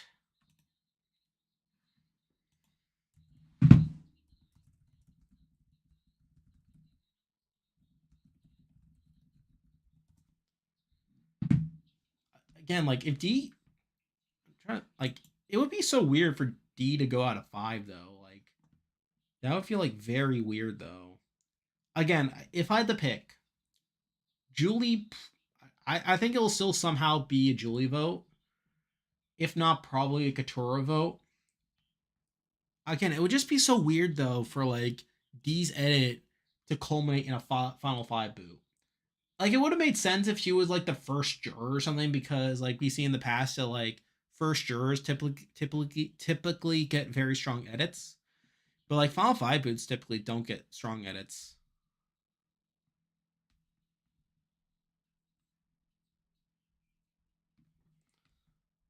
All right, here we go. Time to vote. Time to vote. Yeah, as long as the vote is fun, that's all that matters. Yeah, it was a relatively short tribal. Either that or the time just flew by, but here we go. All right, votes are being cast now. We see Jake voting for D. So he did. So that's weird. They kind of just committed to the plan here. Oh, so Julie has voted for Jake. That kind of makes things interesting.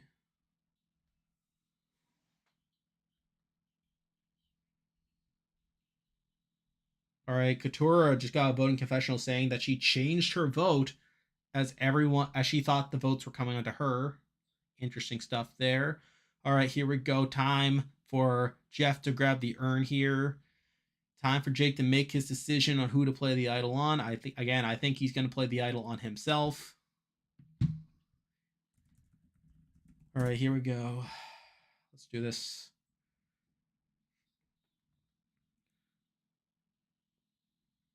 All right, here we go. Jake.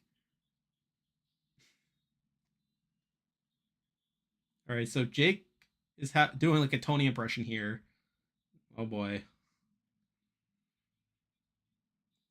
Oh, he's doing the "Can you validate this for me" thing.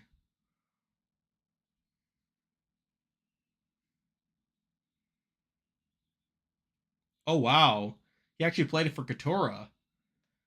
I did not think he would do that. I thought he was just gonna play. I thought he was just gonna play it for himself, but that's interesting.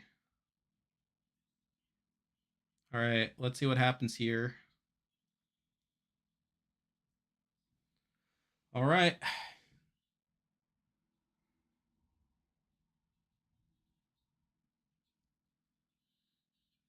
Can you imagine this is a Jake vote? All right, we got to vote for Katora. Does not count. Jake, one vote. Jake. Uh-oh. D, one vote. Jake, one vote. D. Julie, one vote. Jake, one vote. Julie, one vote. D. One vote left. This is gonna be a 2-1-1-1. No, 2-1-1. Oh my god. What did I say?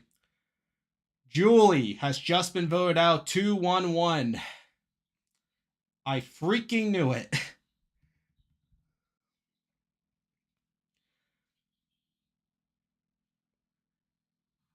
All right, let's see how we got 64 people on stream if you're just joining us. Jake has played the idol on Katura. He got a vote himself, but Julie has just been voted out in a 2-1-1 vote. Pretty crazy stuff there. So if I had to guess, it's probably like Austin and D. Austin and D voted Julie. Julie voted Jake.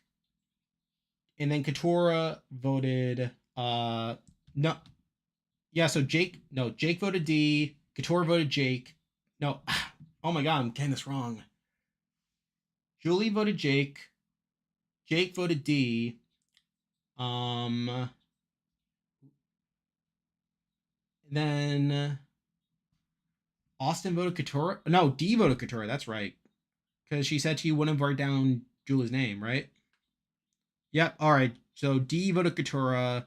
Austin and Katura voted Julie. And then Jake voted D. Julie voted Jake. All right. We got 67 people on stream right now. Yeah, we just got a really wonky vote here. But yeah, this is pretty good here. Again, Julie vote was largely expected. Like again, I felt like it had been set up for a while now, and again, Julie just had like the final five boot edit that like we have seen in recent seasons, like the likes of Lindsay, the likes of Lauren from 45, 44. Is it like not really like Carla? Like Carla was like more of a big player, but and the same thing with Ricard, but it would have been so fun if she voted D. Uh, you mean Julie voted D? I mean, yeah, probably. Like, it probably would have been the moment D gets taken out. Yeah, so it was. So the vote count was. Hold on, let me just shrink Julie's thing down. What size is it?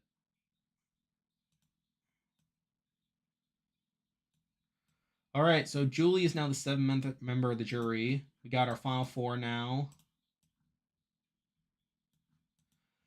So yeah, so what happened was Julie voted Jake. Austin and Katora voted for Julie. Jake voted D, and then D voted Katura. Yeah, because D literally said to Austin that she was not going to write Julie's name down. But yeah, very fun vote, very crazy vote. Not the standard 4-1 shtick that we would normally see, but yeah, pretty good. Should have done D? Probably. I mean, especially with D being more likely to win fire than like Julie.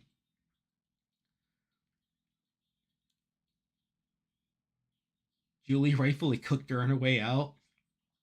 You're so mad at Katura. Eh. I mean, at the end of the day, like, I mean, that's the other thing. Katura made a whole point about breaking up Austin and D, but yet she doesn't even go through with the move. So that again probably knocked to her edit. But yeah, D should be pretty spot on here. Why did she vote for Julie? Great question. We will find out after the commercial probably. Again, like Julie had already been propped up as a big threat the last couple of episodes, so like it made sense for her to go here. But like, what was the whole point of like setting up the whole like D vote just to not even vote out D? That's kind of stupid. That was a game losing switch by Katura. Yeah, probably. Cause yeah, it's like because now even if she gets out D, I mean, again, I think Julie's tough because it's like because she did seem respected by like some people, particularly Drew. But yeah, I think she has a shot against Austin and Jake. I think. But yeah, like that's definitely like a bad look at the end of the day. Where do you watch this? Again, number of options, Paramount Plus. Outside of that, I don't really know anything. I'm sure you could find something if you Google Watch Survivor 45, but I don't have anything. Either Katuro was never actually going to vote for D, or she wanted to be super flashy herself. Again, she said in her voting confessional that she changed her vote because she thought the votes were coming on to her. But what did she think was going to happen? Like if Jake played the idol on himself, because if she votes D, right?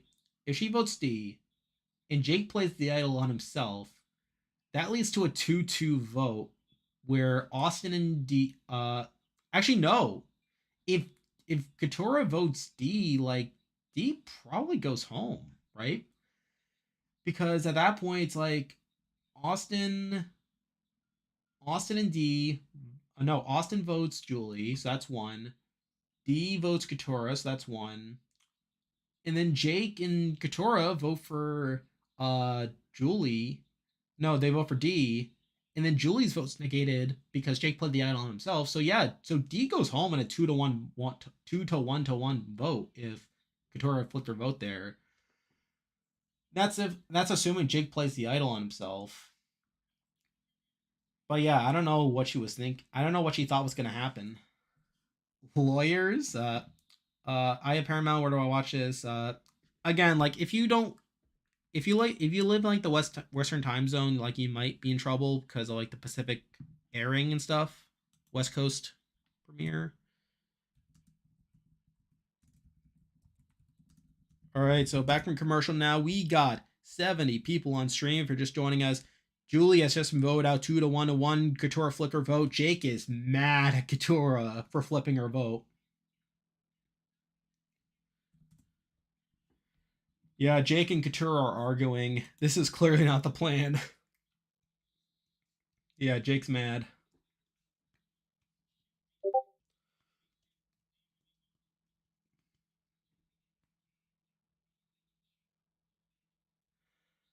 Who went home? So Julie is home now. You can see her on the jury board on the left. Should have voted D out. Just freaking stupid. Oh yeah, yeah. I think this was probably the wrong move for Katurah to make. I think a lot of it comes down to like how big of a jury threat Julie actually is. Because if Julie actually is a jury threat, then I could see if Julie was a jury threat, right? And like if we believe like what Drew was saying about Julie playing actively and stuff, then it becomes more of a marginal move, I think. Because at the end of the day, like Julie would have been a jury threat, and if D wins this jury vote, then obviously D is also a jury threat. So really, it's a marginal move. You got to get both of them out. But the fact that she like talks so much about like voting for D, and now like Jake knows that Katurah's part had agreed to this plan to take out D, only to back out of it, it's pretty bad.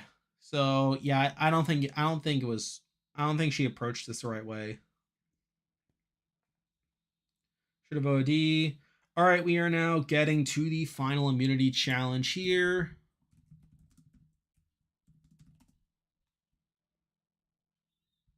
Come on in. All right, we are now getting to the final immunity challenge of the season. They just gave D the money. Again, they could still take out D here. Like, again, it's not impossible to take out D, but it's definitely like suboptimal compared to going for Julie for D first, then Julie. She's playing scared. Oh yeah, that's the other thing too. Like, because now if Jake gets to the end with Katurah, like he could claim that she backed out of this plan due to her thinking that the votes were coming onto her. So yeah, that's definitely not great. Anywho, we're now getting to the final immunity challenge. We got 63 people on stream here. All right. All right. So they're doing like the cup thing. So they're doing the bounce. They're doing the. It's like a. It's it's very similar to like the final immunity challenge from One World, where it's like you're using like the stick to like balance the. You're using the stick to maneuver like the pegs, or like the whatever they are, whatever they're called, and then you're just stacking them on top of each other. It's that challenge. But basically, like they also have to like maneuver through some ropes and stuff. So again, we've seen this before, but whatever. Also wins immunity and takes D, locking it out. Oh yeah. Austin seems the most likely to win this. Yeah, like this definitely seems like something in his wheelhouse. I'd say Austin will do well at this. What Katurah do? Will Katurah do well at this? I think she has a shot. I don't think Jake's winning it. I don't think he has the balance for it. And then we have D, who, again, it's a balance challenge. It's just not one involving her big toe, so clearly she'll be at a disadvantage. I don't like bashing on the players, but I feel like Kat didn't make the best move for her. Again, like it's not like again, there's it's not like you're bashing her personally. Like you're not saying like she's a bad person or anything, but again, like you're more than free to like blame like say that this is like bad for her game and stuff, which I think it is. I think we'll have to see more after the season to see if Julie really was as big of a jury threat as she was. Because if Julie wasn't, again, I feel like even if Julie was a jury threat, this was the wrong move, or at least based on the way she was approaching it, she might as well should have gone for D first, then Julie. Especially with D seeming to be better at fire compared to Julie as well. I think that's also a bad thing. But if we get exit interviews and it turns out that Julie like maybe wasn't as big of a jury threat as she seemed, then this is obviously most certainly not the right move. In fact, it's probably an actively bad move. But I think either way, it's a lose lose. It's just like we'll have to figure out to see just like how bad it is once like we see like what the perceptions are. Anyway, we are on our way with the challenge now. There are 58 people on stream. We are in the middle of the final immunity challenge here. This should be pretty good. You hope Austin does not get it, King Simp. Oh, wow. D1, Austin 2, Jake 3. I'm guessing these are placements? Placement predictions? I can see that.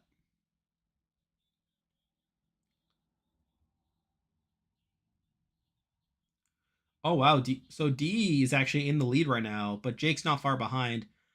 Austin's actually, like, not doing that great right now. Like, but again, someone's probably going to make a mistake, or at least you would think they make a mistake.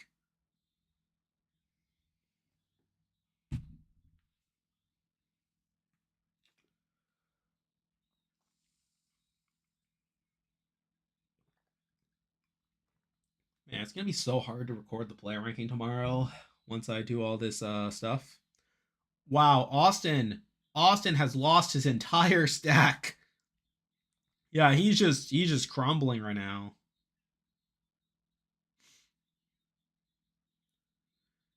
Yeah, so D seems to have a lead right now, has the lead right now. Jake's like right behind her right now.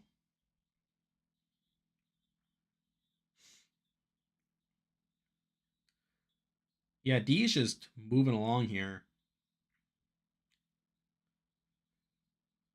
So I guess while we're talking about D, I think this final five round is probably a knock to her. Yeah, I'd say this final five round is definitely a knock. As one, she didn't vote for Julie in a spot where because she didn't vote for Julie in a spot where she could have gone home and she was a target. And she also kind of got lucky that Katori did flip her vote at the last moment. Because had the vote played out like the way that the plan did, like the plans were laid out, she probably does go home. But she kind of gets lucked out by Katora like having like this last minute change, and then her also not helping herself by not voting Julie. So I think that's definitely a knock. Again, assuming she wins from this point, that's probably a knock to her game this final five round, which is unfortunate, but still a solid game. Looks like D is still in the lead here in this challenge. She definitely has a good shot here.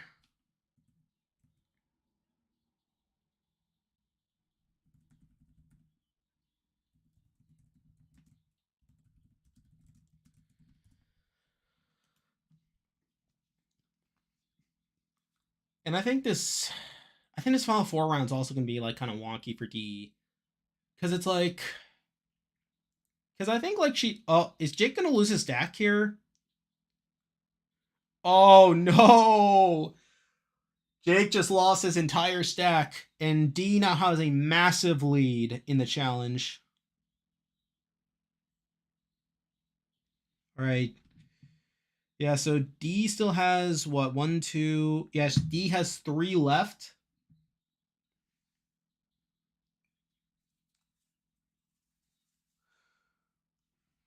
All right. Yeah, no one else is close to her right now. So like unless like she makes a mistake, D should be winning this challenge. Jake is literally the own of the season. It's kind of hilarious. Yeah. Oh yeah, definitely.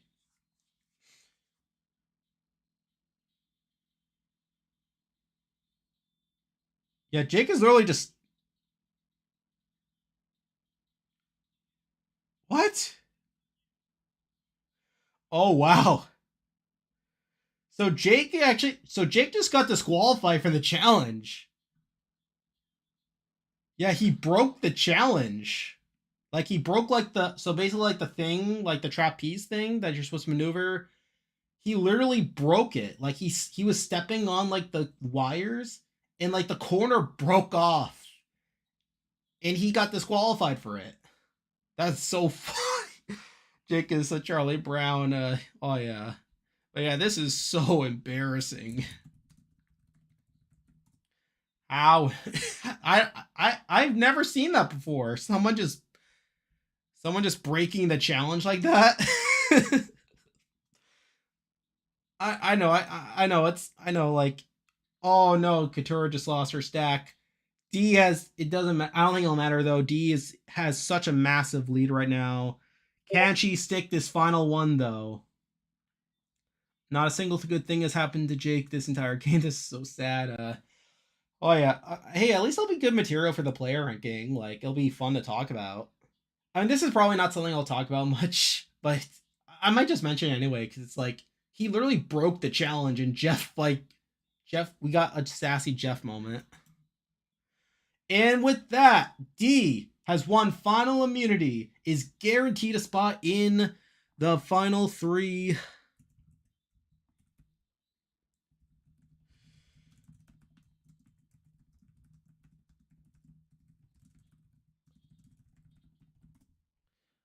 All right.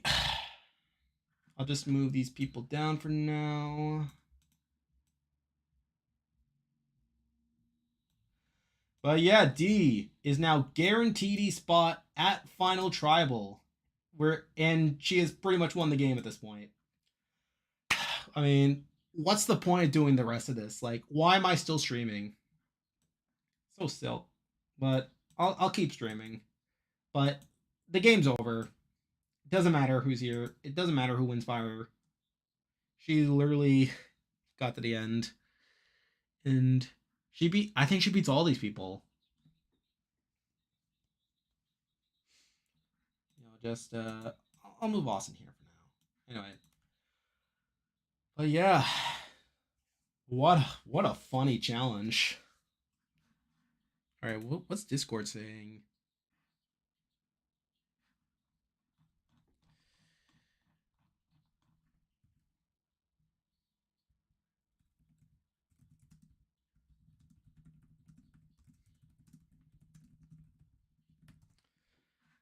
All right, so she probably saves Austin, and it'll probably it'll be Jake versus Katura probably. I think Katura's the final juror. We got 74 people on stream right now. If you are just joining us, D has won final immunity, is guaranteed a spot at the end, and she most likely has won the season no matter what happens at this point. Jake also broke the immunity challenge and got disqualified, which is pretty funny. And I think we are getting set up to a Jake and Katura fire making challenge where Katura will most likely lose, setting up an Austin, Jake, D final three where D will probably win. So that's my forecast moving forward from here. But yeah, good season, just kind of a boring ending. If she wants to be evil, she sends Austin home. It doesn't matter. She beats everyone. She has no reason to cut Austin. If she wants angel status, win some money, and asks Austin to be her boyfriend, yeah, probably. 7-1 vote again.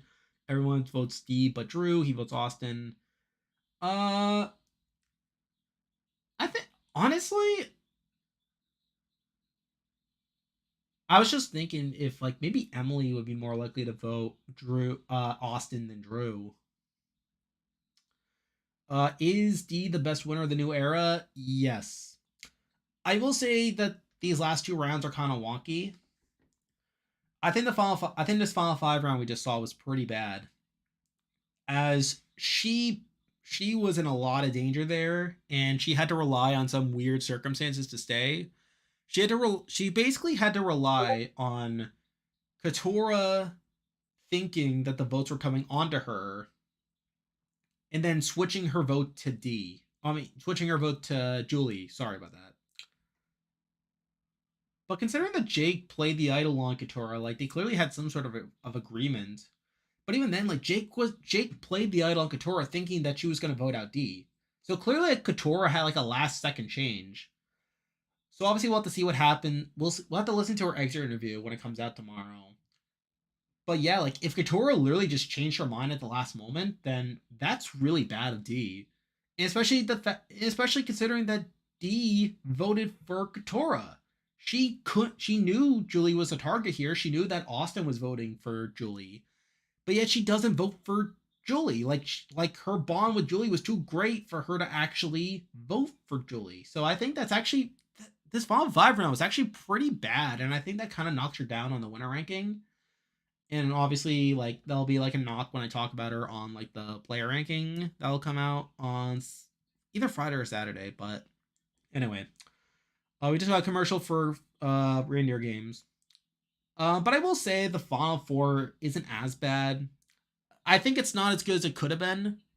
As because the thing is, like, I'm assuming that Austin would have also taken D to the end had he won final immunity. So at that point, she's just banking on Jacob Couture not winning.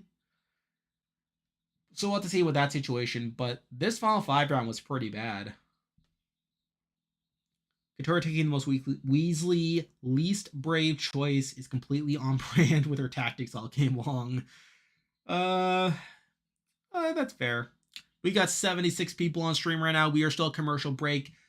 D has just won Final Four immunity. Is guaranteed a spot at the end. We'll have to see what happens here.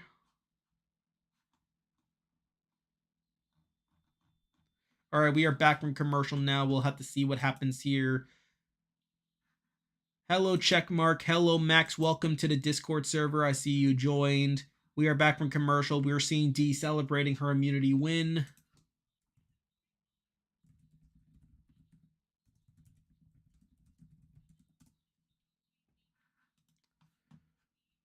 All right. Plot twist, we get the chaotic ending we deserve, and Jake wins 8-0. Oh, yeah, possibly. D definitely deserves to win. It's just a shame no one could stop the Reba 4.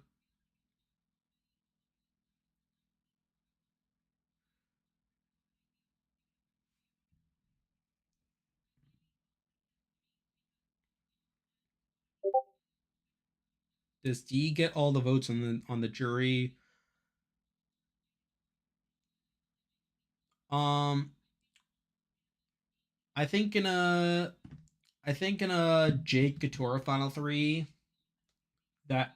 Jake Couture final three she could very well get all the votes. But it doesn't look like that's what she's going for. It looks like she is going to throw Jake and Couture into fire here. I think the Austin one's kind of weird too. So on my jury scenarios video, like I kind of broke it down as how like it's basically like the Caleb, Emily, and Drew contingent as sort of like swing votes. But I even then, like, as I feel like they could vote for Austin, but I could also see like D like explaining her game well, and through that like they all swing to D, to where at that point like it becomes like, what did I say? Like I think I said 7-1 even in that scenario, because who did I have as a Austin? Was it Drew as an Austin vote? But yeah, like it wouldn't shock me if it's a unanimous vote. I mean, I could see that. Drew would probably vote for Austin. Maybe. I think a lot of it comes down to how Drew sees like his own blind side, basically. And also whether he finds out that Austin was the reason that enabled D to tell Julie about the plan. Because Drew knew that D had somehow leaked the plan at the Final Seven to Julie. But like in his exit interview, he talks about it like D did it by accident. Like D and Austin were talking about it. Julie walks in and like D like does like a bad acting job, and like Julie was able to suss out from that she was in danger. But if Drew finds out that Austin was the one to tell D about the Julie plan because of his relationship with D, and then that enabled D to tell Julie about the plan intentionally, I could see him voting for D in that situation. Because at that point, like, he would be blaming Austin for like causing their game to crumble, essentially. So like I wouldn't count that out actually. Who has been your favorite player this season? Okay, so Couture just admitted she made a mistake in voting for D, in voting for Julie. So yeah, so Julie, so yeah, so Couture just admitted she made a mistake. Yeah, and now she's crying. Now she's crying about the whole thing. I mean, you did put yourself in that situation.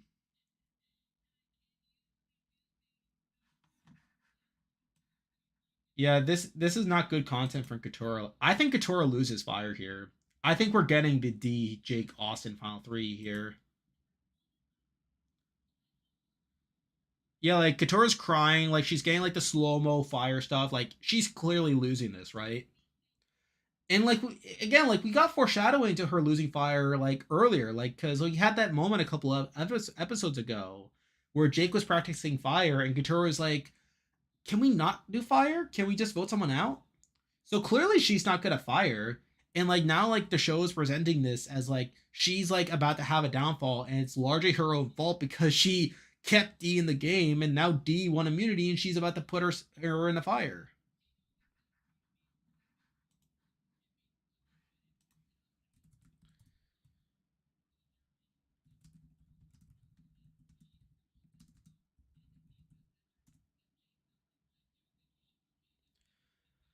All right, so now we're getting some like content of like, oh, will Austin go into fire instead? No, he's not. No, he's not.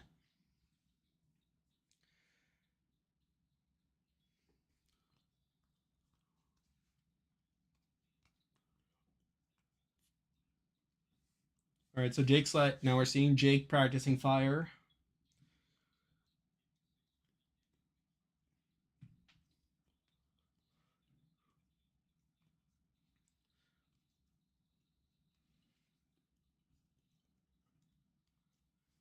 The two attorneys facing off. I love it. Oh yeah, that's true. We had three attorneys in the final five. That's pretty funny. All right, so we're seeing Austin. He's now like helping Jake out, like because he really wants Jake to win. Again, I think this is all pointing to a Jake Fire win.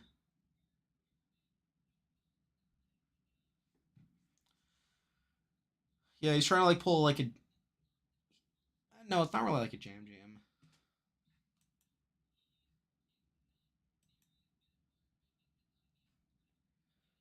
All right, so we're seeing Jake like not show him not being that good at fire. Again, like probably to like create some suspense here. All right, and again like all right, so we're having like Austin being like, "Oh, I have to take out Katura now."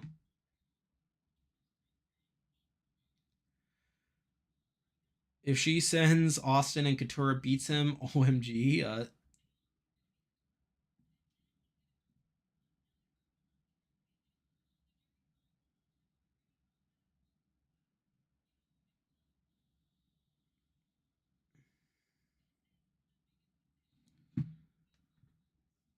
All right.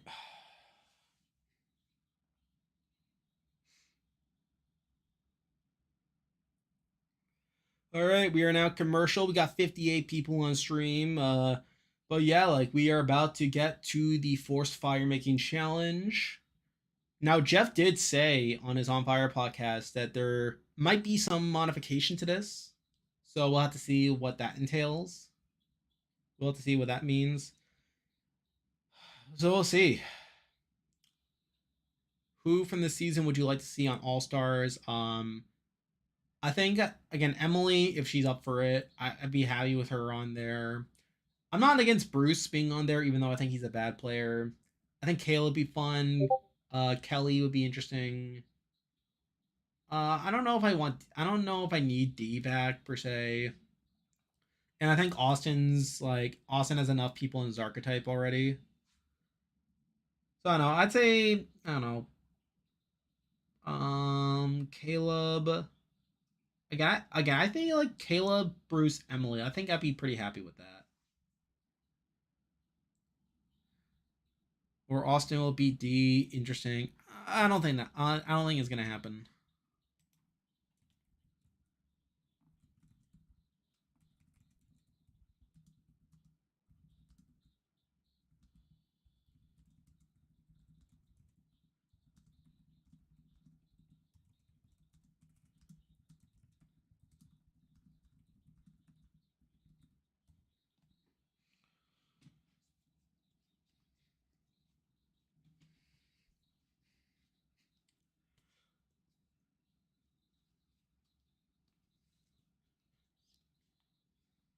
Right, we're currently a commercial here.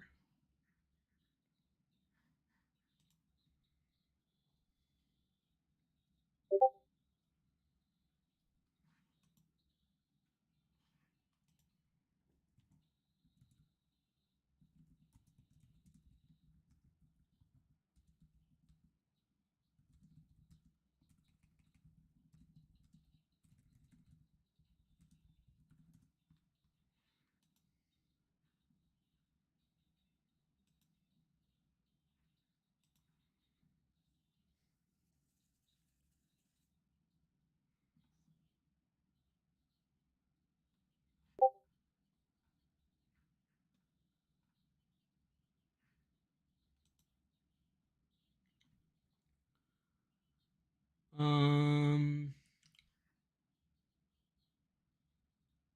Wait, Katura wins $1 million here, maybe, maybe.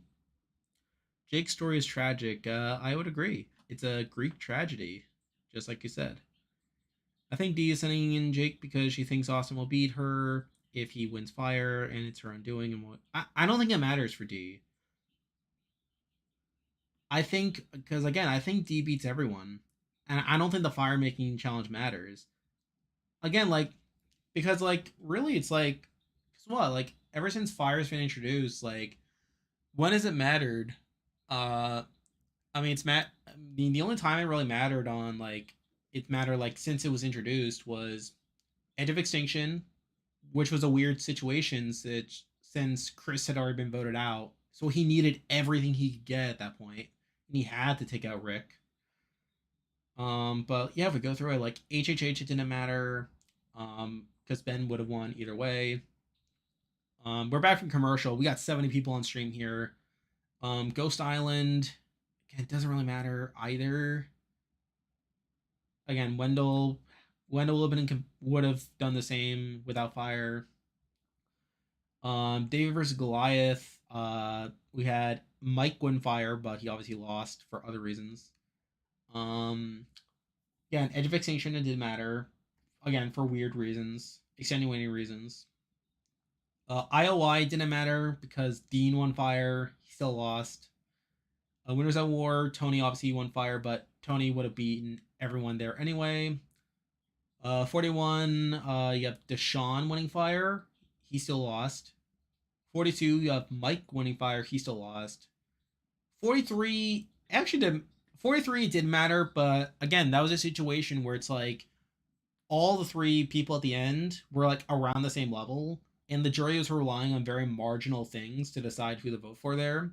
So like in that case, it did kind of matter, but even then, like Gabler still like was kind of the one who took the credit for the Ellie move. So even then, you could debate like the fire making like wasn't everything there, but I would say it mattered there more than most. And then 44, like you literally have Heidi giving up immunity, throwing herself in the fire, literally pulling off an Underwood, and she still loses. So again, like outside of like, so literally based on the history of the fire making challenge, like it it literally doesn't matter unless you're either like going against people who are around the same level perception wise, or like you're like Chris Underwood, who like obviously had to do everything in your power to like maximize your resume in that short of a time frame. And in fact, you even see this on 41, where like that's why Xander didn't put Erica into fire because he thought that Erica would have had more of a resume had she gone into fire and won, but yet Erica still ended up winning anyway. So like, I don't think it really matters too much.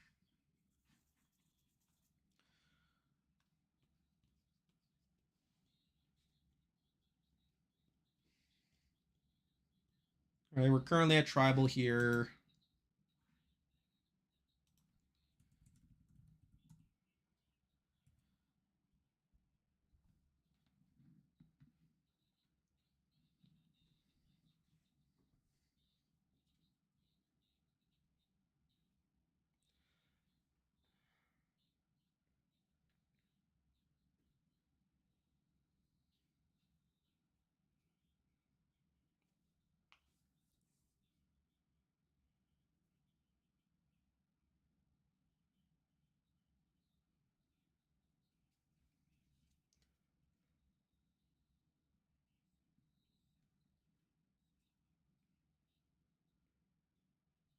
All right, time for her decision. All right, here we go. All right, so D has protected Austin, leaving us with a Jake and Katora fire making challenge. We got 80 people on stream here if you're just joining us. D has won Final Four immunity. We are currently at Tribal Council. She has just chosen to save Austin, which will set up a Jake versus Katora fire making challenge. One of these two will be going home. The other will have the glory of losing to D. How exciting. So let's pull up the jury scenarios here. So what did I have here? So we're either gonna get. So let me just pull up the jury scenarios here.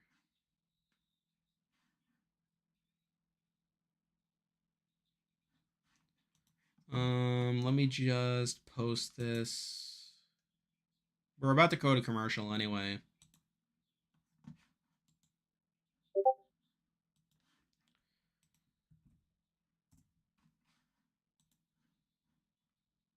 So what do we got at this point? Actually, let me pull. I'm gonna pull up the jury scenarios in a moment.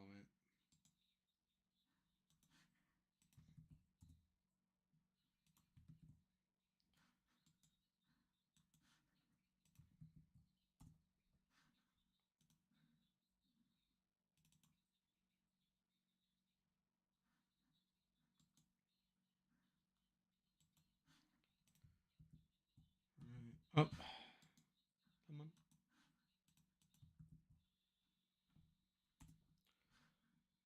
Right.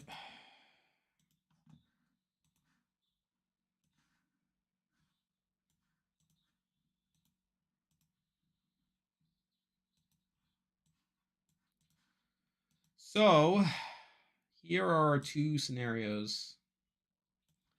So here are the two possible scenarios here with Austin and D here. So we have Austin D Jake, which I had a number one as the most likely scenario. So again, as you can see here, I do have D winning this pretty decisively with 5 locked in votes. And it really just comes down to that Drew, Emily, and Caleb contingent. And then you have the other one with Katora. Again, I had this in number 3. This one had fewer locked votes, obviously, because you obviously have Kelly and Kendra, who could be votes for Katora here. Though, considering how this endgame is played out, I could see them voting for leaning D at this point. And even then, like, I still thought they probably would have leaned D anyway, as they probably do. The vote would be between Austin and D anyway.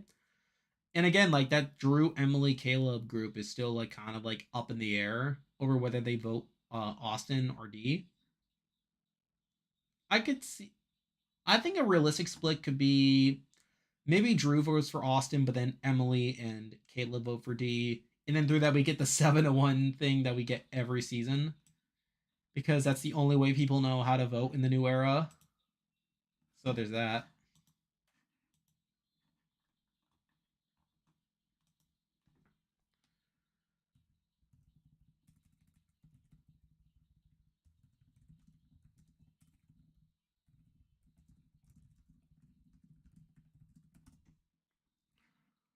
All right.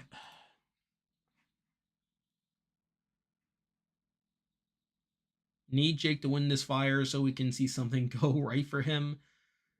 So yeah. Could you just imagine if he loses fire here? Like literally just culminating his story of nothing going right for him. Again, if I had to pick between Jake and Katura, I think Jake wins this fire making challenge. I feel like there's enough setup to D losing it, not just in this episode, but also from again that moment from a few episodes ago. But yeah. After literally breaking a challenge, is Jake gonna invite it back or not? Hopefully. Hopefully gets invited back. I mean, it'd be a shame if we never saw Jake again. I wanted to win Vire. I feel sorry for him. Oh yeah, oh yeah, winning Vire will probably be a nice thing for him. Do you think Survivor will do a second chance season after 50? Again, I think 50. I think the consensus is 50 is going to be some sort of returnee season, whether it's second chance or not. I mean, we'll have to see. But anyway, we're back from commercial. We got 82 people on the stream. We are about to get to the fire making challenge between Jake and Katura. D is one final immunity. She has chosen to save Austin. And here we go.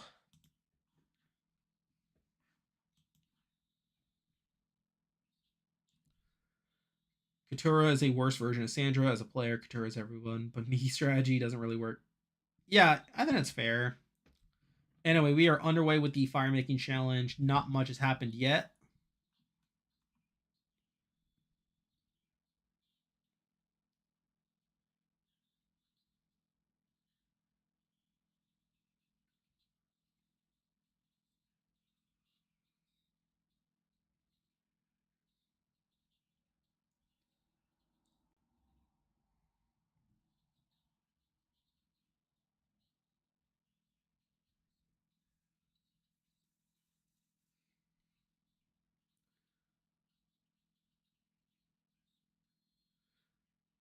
All right, so both of them have a spark. All right, Katura's is out. Jake is building something. He's got something going.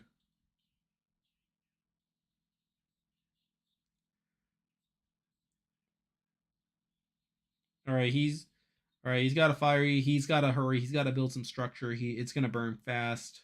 He's feeding it.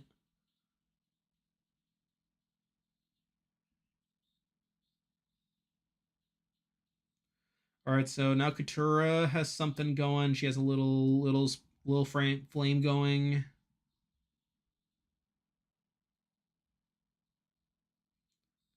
And it is out.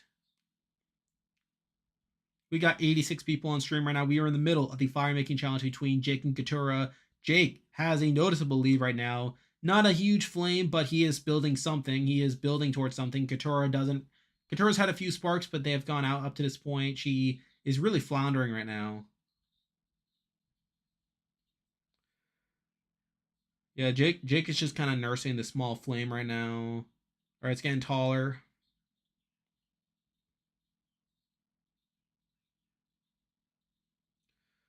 Yeah, he's building something bigger. All right, Katura has another flame.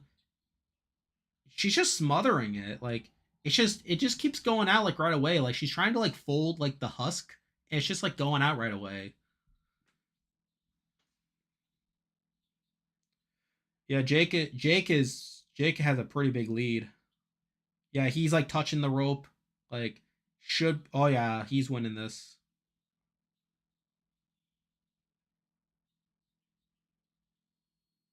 And we literally just saw Austin and D like they said final three in subtitles. All right. What did I say? What did I say a couple of episodes ago?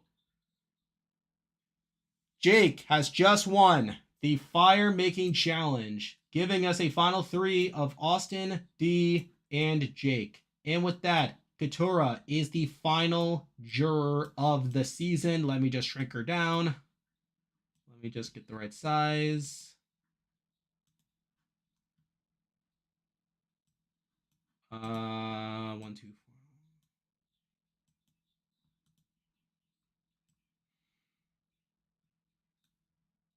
There we go. We have our jury. How do I? Man, I'm not used to this with the final three. Let me just move. Yeah, I just gotta move these people over. I'll have the finalists over here, and then I'll have the jury on the right, finalists on the left. That's probably the easiest way. Uh, oh boy, yeah, this is not great. Oh boy. Maybe just everyone on the. Yeah, but then it blocks on my face. I don't know what I'm doing right now. Maybe just the bottom. Anyway, they're doing their little spiel. Jake's just doing his spiel right now.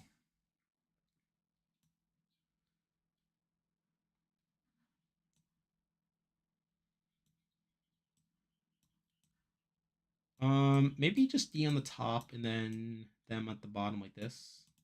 Yeah, that's probably the best way. And then let's just move the jury. So we got Kendra. So we got Kendra, Kelly, Caleb, Drew, Emily, Bruce. Where Julie, Julie. All right, so Katura just admitted she's a lawyer. Earlier than ever, I guess. All right, this is good. All right, I think I'm okay with this setup. We got 100 people on stream. If you're just joining us, Jake just beat Katura in fire making, and we gotta have our final three. Let me just pull up the jury scenarios again. Not too bad though. Number one, literally the most likely scenario I said in the video is the actual final three. How about that? So yeah, I'll probably pull this back up when we get closer to the vote, but yeah, I don't, yeah, this is yeah again mostly predictable here. Again, I literally called it a couple of episodes ago with Katura talking about the fire when Jake was practicing, and like I don't want to do fire. I literally called it. Again, I'm sorry. Like I'm probably being really annoying right now, but it just feels good. I'm just sorry. I've the scene just really stuck out to me, you know. Let's go to the comments here.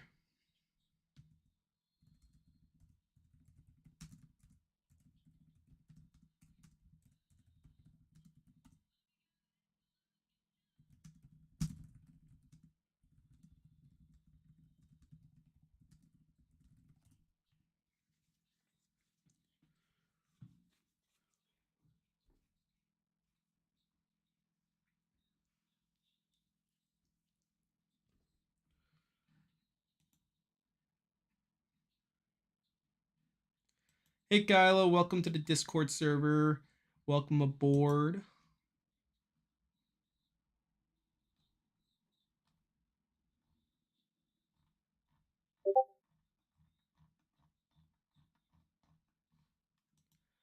All right, we're about to go to commercial here. We got 78 people on stream if you're just joining us. We have our final three. It will be Austin versus D versus Jake. And I literally have it positioned in the order I think they're going to win. But yeah, this is looking like a pretty decisive D win. I don't really see it going any other way. We are going to commercial.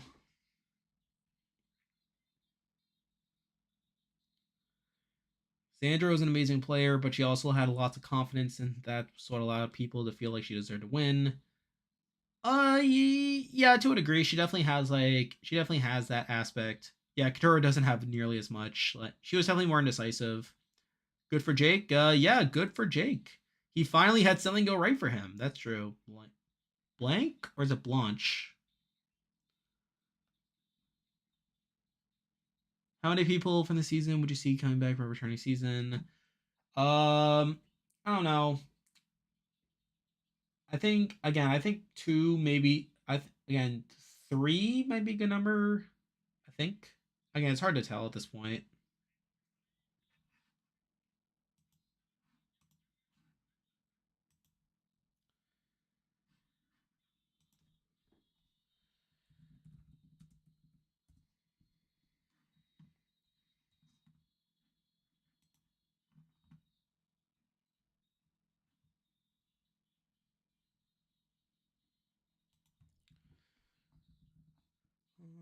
So what episode was that?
Yeah, we currently have 85 people on stream for just joining us. We now have our jury is now complete. Julie is the penultimate juror. Katura is the final juror of the season, and we have our final three of D, Austin, and Jake. We're gonna get to the camp scene, the day 26 scene, where we're gonna have each of them giving their whole spiel, and then we're gonna get the final tribal. Um, do you watch reindeer games? Oh yes, I have been watching reindeer games. It's been pretty good. A lot better than it had any business being. I thought it was just. I think a lot of people expected it to be pretty bad for obvious reasons. Like it just felt like it was just gonna be like this, like really boring, like challenge stuff.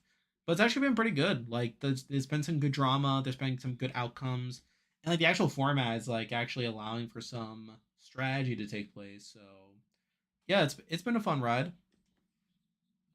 I'm kind of upset with D winning because I already know she's about to win. I mean that's fair. I mean it's like it's I feel like it's mostly just waiting for the inevitable to happen at this point. But yeah, I'd rather either the two win. That's fair. D's a badass. She manipulated the heck out of these people.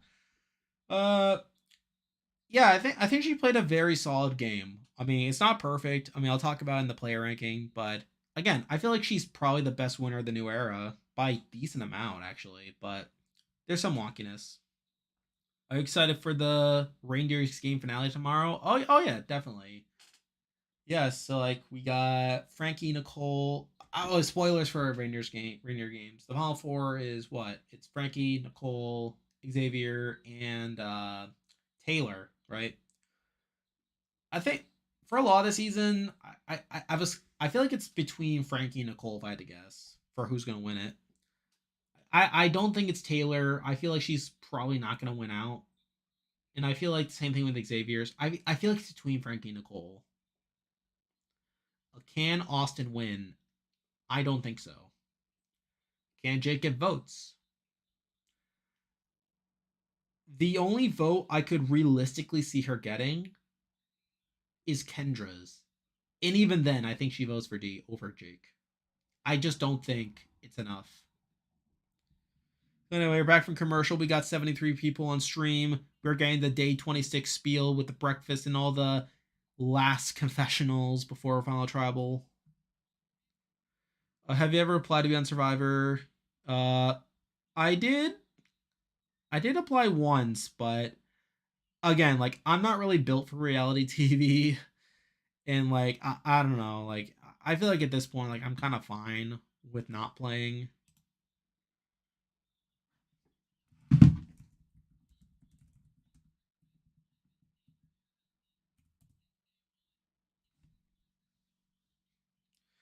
All right, none of this really matters. We're probably gonna get like the whole like, jury preparation thing, like the jury confessionals, before we get to this.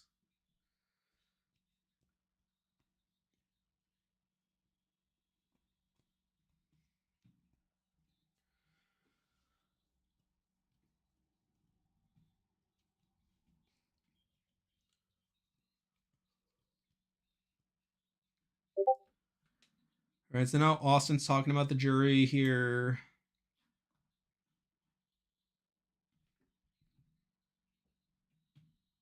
Or getting Caleb first. All right, so they're just talking. They're just talking about the jurors. We're not really hearing the jury talk. Up here is Caleb.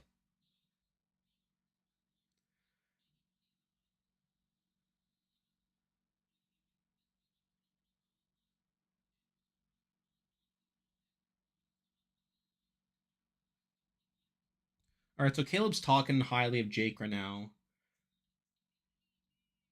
Um, yeah, they're just talking about the jury. Which Survivor winners do you see the final three gameplay similar to? Let me think.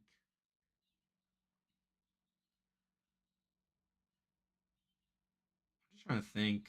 Um,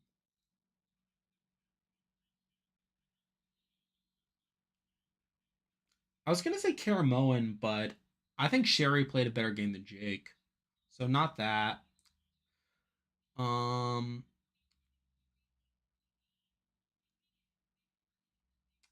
um, yeah. Let me think about that more. Which, if anything, the only vote that Jake can maybe pull out is Bruce. Even then, Bruce probably leans towards the. I mean, Bruce was annoyed by Jake by the end of it. I never really had Bruce as a likely Jake vote. Yeah, they're just going through the jurors right now, and they're just like each one is like talking something nice about each of the finalists.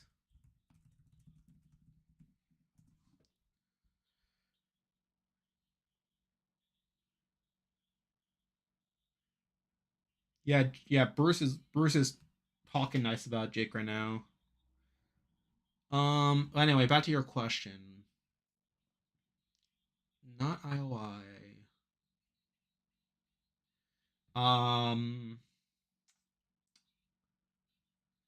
not Ghost Island. No,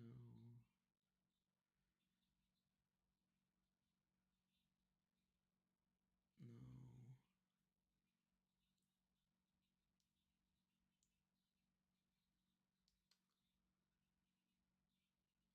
no. Not San Juan del Sur either.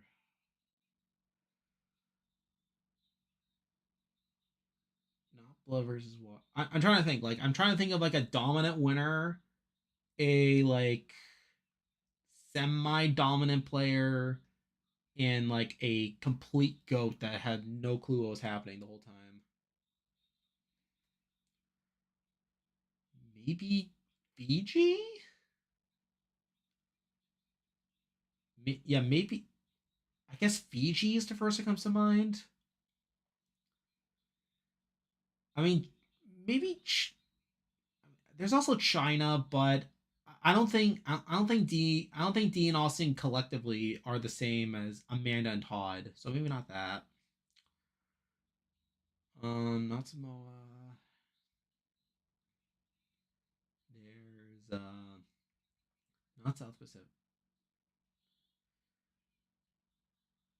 Yeah, so maybe it is like either China or Fiji. Maybe that's like the best comparison to this final three.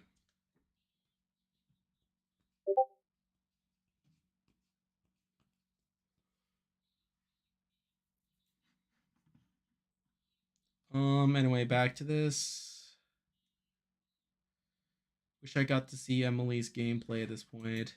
Yeah.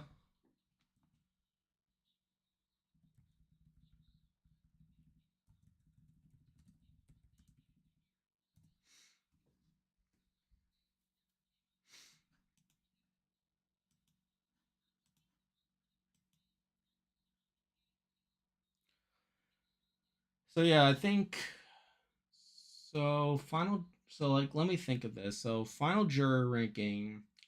Katura's probably not super high, I don't think. Would she be like around where Cass is? Would that be like a good spot for Katura?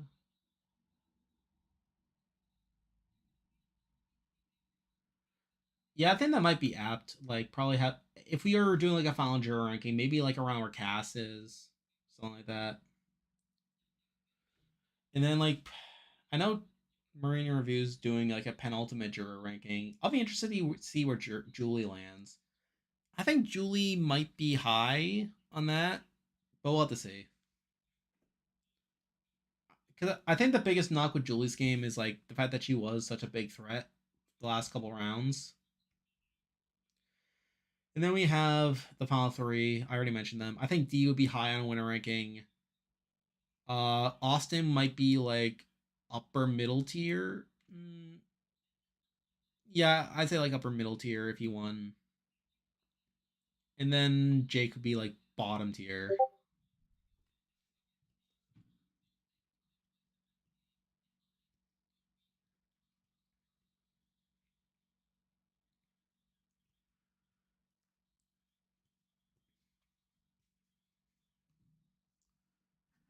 Yeah, I literally paid zero attention to this entire segment here. We got 82 people on stream right now. If you're just joining us, we are now on our way to Final Tribal. It's probably going to cut the commercial before we actually get into anything of substance, where it's all just hype and build up right now. Nothing too crazy here.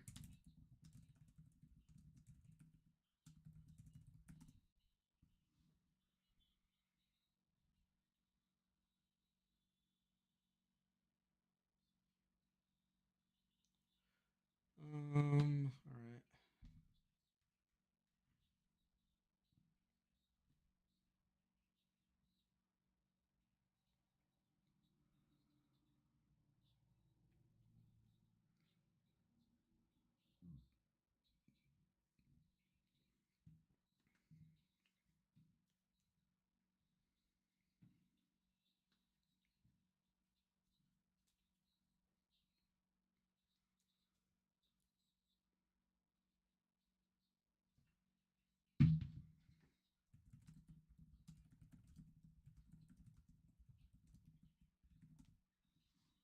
All right, we're going to commercial here.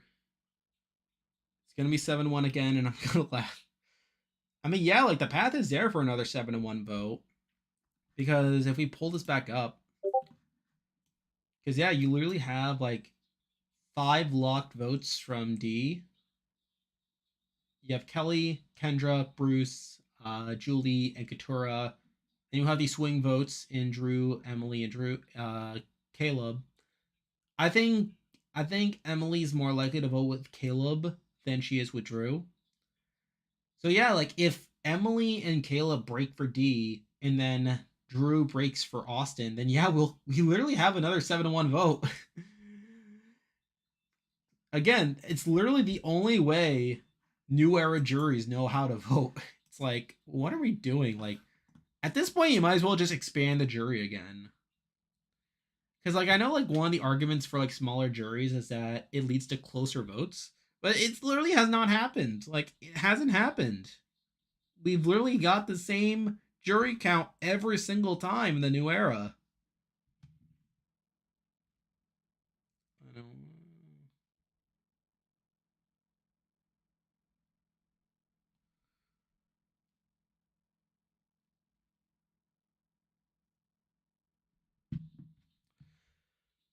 We currently have 85 people on stream, 87 people now if you're just joining us. We are currently commercial break waiting for Final Tribal to begin.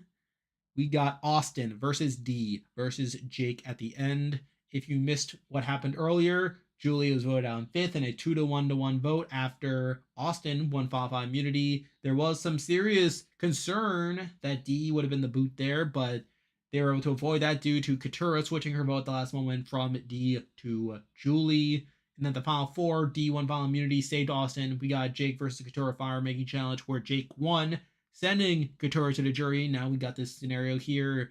The scenario that I said in my jury scenarios video was the most likely to happen at number 1.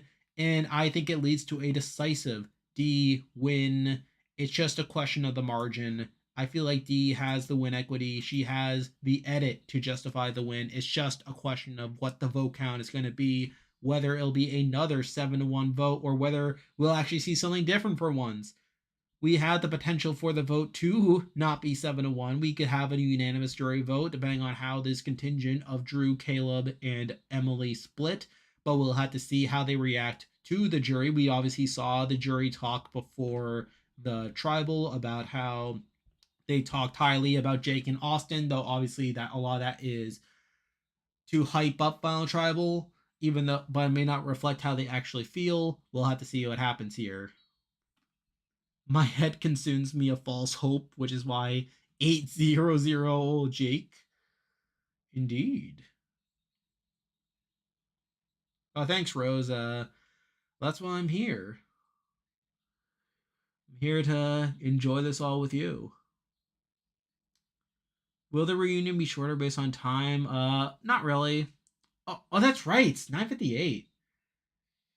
Yeah, because normally the what the vote count usually happens at around 10:15, right? And then like it's like 45 minutes for the after show or whatever. So yeah, maybe it is shorter. We are back from commercial now. We got 89 people on 93 people now on stream. If you're just joining us, we are back from commercial. We are about to get started with Final Tribal. Let's see what happens here.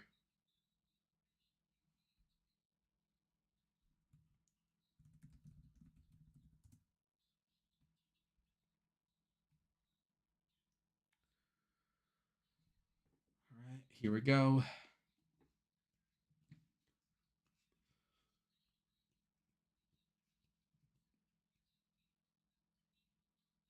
All right, so Kendra is the one kicking us off. Talk about how she's open to anything.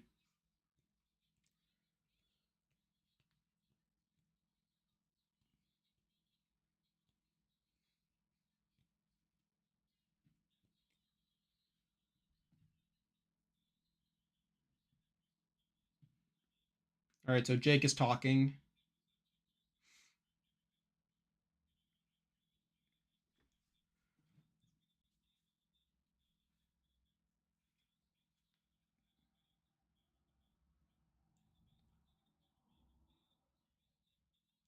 All right, so Kendra is like all about the experience and stuff. Jake just talking about like fishing and like the survivor journey and experience and stuff. All that stuff that Jeff likes to talk about. All right, he cried a lot.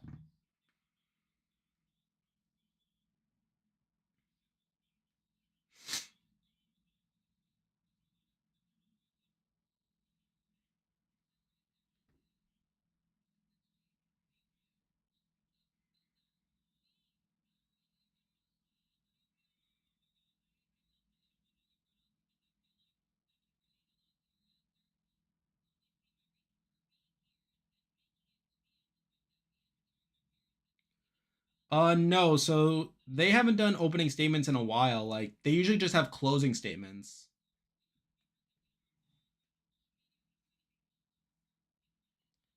Yeah, it's been a while. Like it's been a while since they haven't really done opening statements in like the new format of Final Tribal.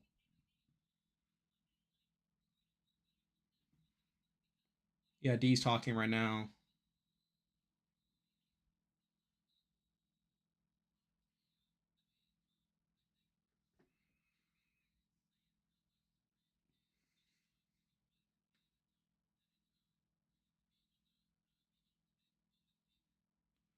Oh wow, Austin. All right, so Austin's like talking about being the alternate from the season. Did he mention that in his bio? Yeah, Kendra was just asking each of them, like talking about how like they lived the Survivor experience. Like you like how Jeff likes to talk about how it's like all about like personal growth and like the whole experience and stuff. Like again, like kind of like a whatever question.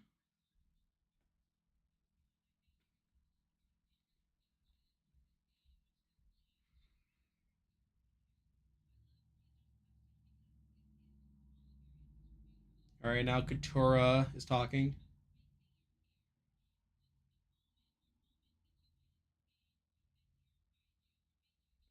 All right, she's asking, and this feels like another like experience question.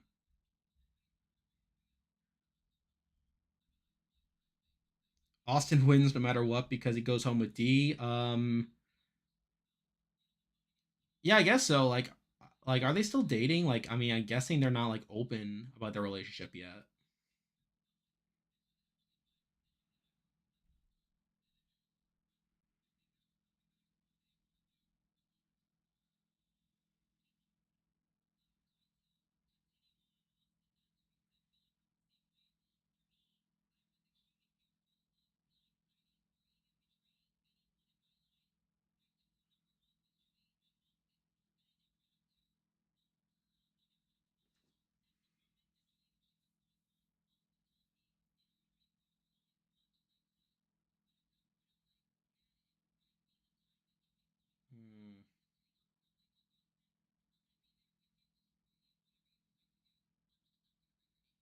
I don't know about that. She talked about like not writing Julie's name out down at the 5.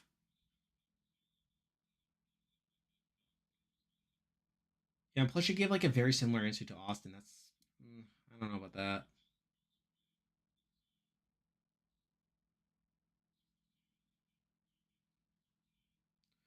Yeah, so Jake's talking about like failure and like he's getting emotional. He's getting very emotional actually. Austin and D are such predictable winners. Jake actually had to go through so much to get here. D and Austin just had. I mean, you made that. I mean, again, I think it's more indicative of Austin and D's good gameplay. Like, I don't know. Like, I feel like I'm not gonna like reward Jake on a player ranking just because he was the underdog. Like, again, he was on the outs, and like obviously that like sucks from a personal perspective, but like it's not like a game that like I can like reward too much, objectively speaking. So Drew's talking right now.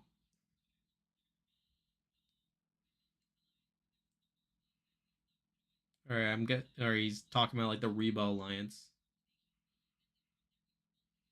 We got 96 people on stream right now. We are in the middle of Final Tribal.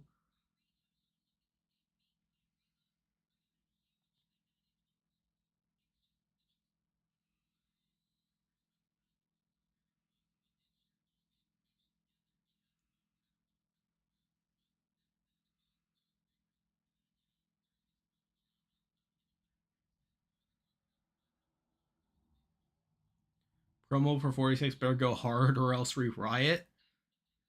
Yeah, it'll be interesting to see what the promo looks like. I haven't really thought much about 46 at all, even though we know the cast and everything.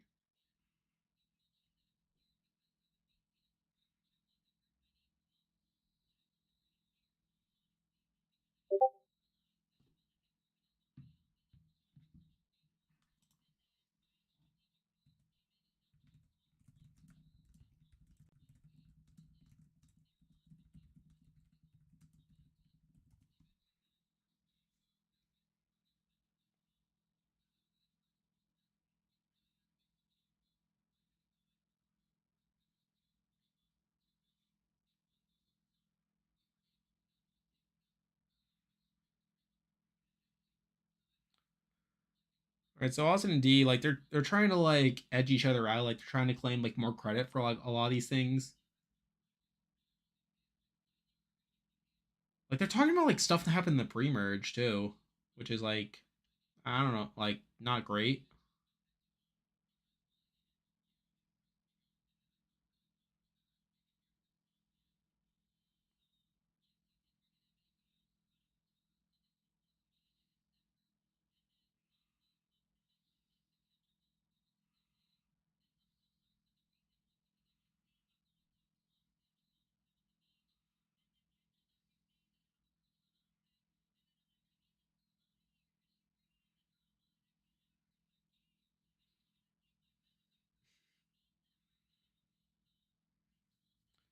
Yeah, Jake's not really much of a factor here.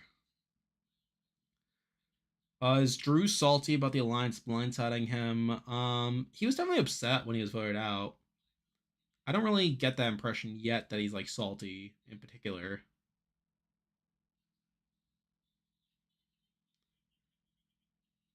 And plus Drew like he wanted to go to the end with Emily, so it's like he wasn't even like fully committed to that alliance anyway.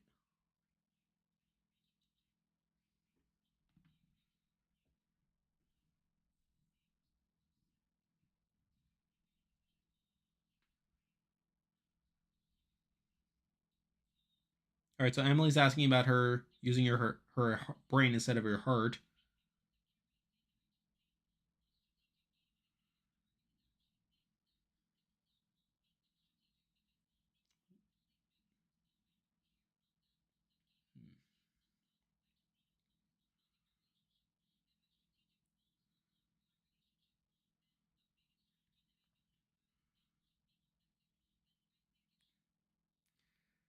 I don't know about that. D's talking too much. Yeah, again, I'm not loving a lot of these answers from D. We got 100 people on the stream if you're just joining us. We are in the middle of final tribal here. We got a pretty interesting one. Who's winning? I have D winning.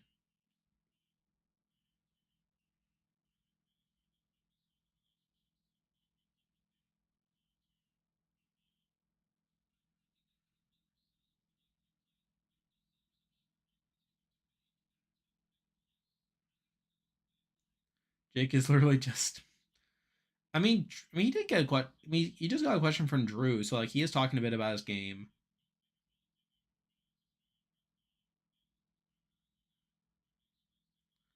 D has so much pull from her game and isn't bringing any of it up. Yeah, it's like Emily literally asked her to think of like one like strategic move. You literally have the Emily blindside. You literally have like Emily's like trying to throw her a bone basically, and like yeah, like she's not like fully utilizing it. I feel like a lot of this tribal so far has been like Austin and D like talking about how they play like similar games, but like talking about these like marginal things to separate each other. And like yeah, like she's not bringing up the real big. That's like the big bomb, like the Emily tribal.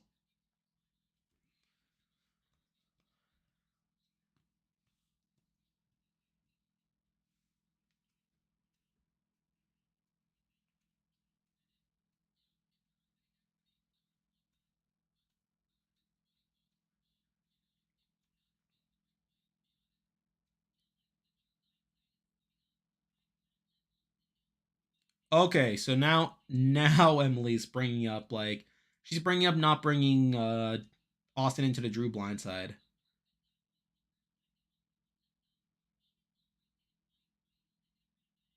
Okay. Okay, now she is bringing it more. Now she's like using it more.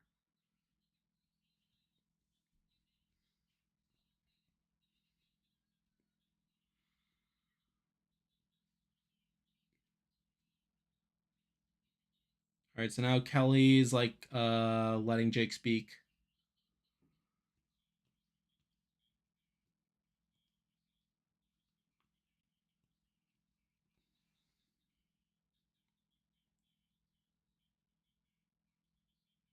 If you're gonna give someone your idol, make it clear it's alone and don't give them the more powerful idol between. That's definitely a knock against Austin's game. Like he literally gave Julie like the idol that was valid for long. Yeah, like because like Julie was like talking about it like literally the round after Austin gave it to her as like her idol. So obviously that's not great.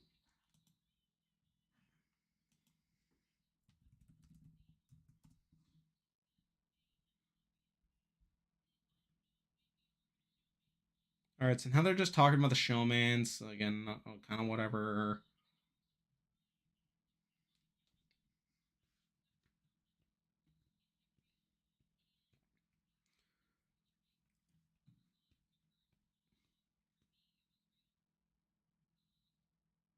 Yeah, they're just talking about the showmans.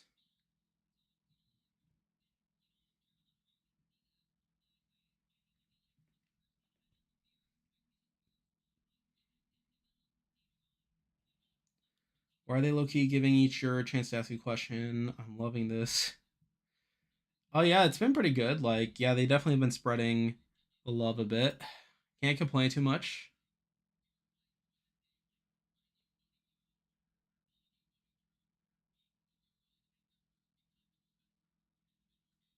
I guess.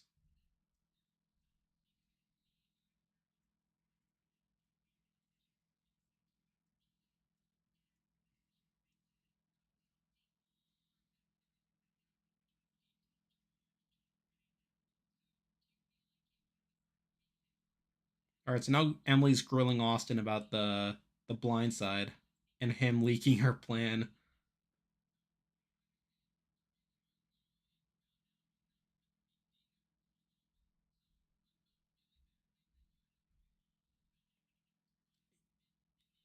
Okay, he's just. Mm.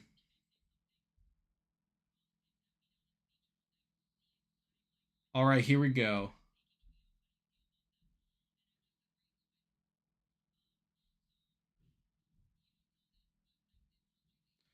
Oh,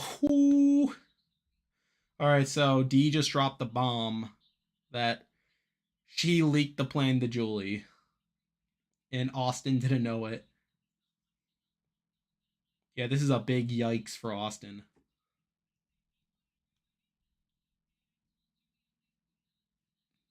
Yeah, big yikes for Austin.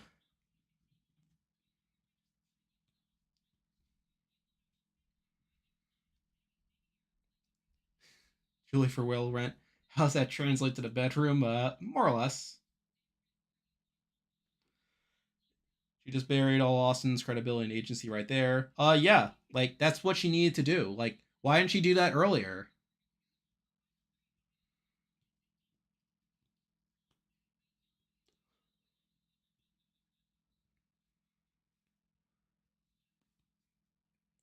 All right, that's it.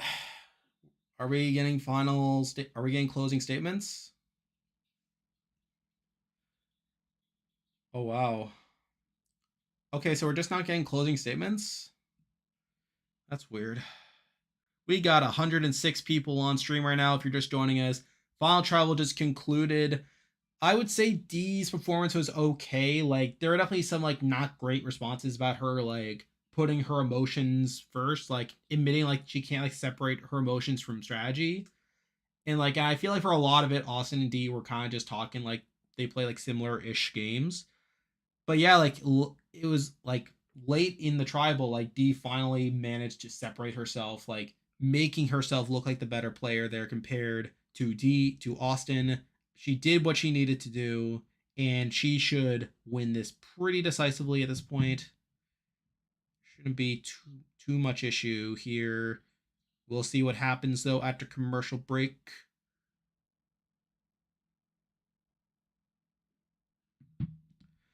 It seems 7-1 will in fact happen. Again, I think a lot of it will come down to how Drew reacts to this information. I think if it is 7-1, I think Drew's the vote for Austin. I think. It's just a matter of if that information of Austin telling D about the plan and D telling Julie, whether that will actually sway him, I think. But we'll see what happens. I think we'll see during the voting confessionals. If we see a vote for Austin, then I'll probably be 7-1. If it's unanimous, you probably don't see a vote at all.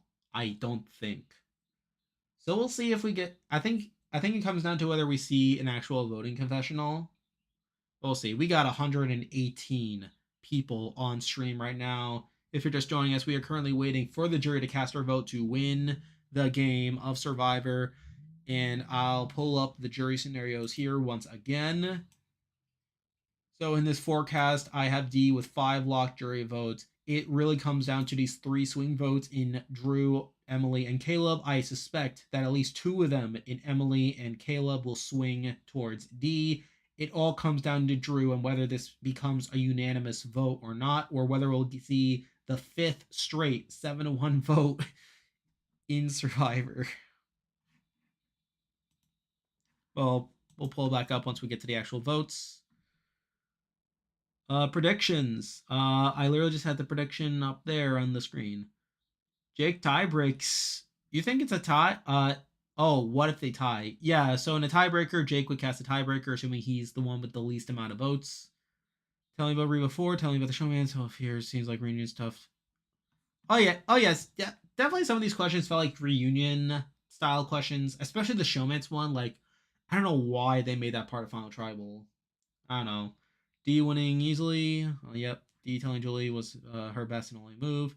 Oh yeah, like I think D 1000% made the right move in telling Julie about the plan Final 7. It's really a knock against Austin's game because obviously that enables because obviously Julie staying in the game is not beneficial to Austin and also leads to the eventual elimination of Emily and Emily and Drew, who were like massive numbers for Austin over D.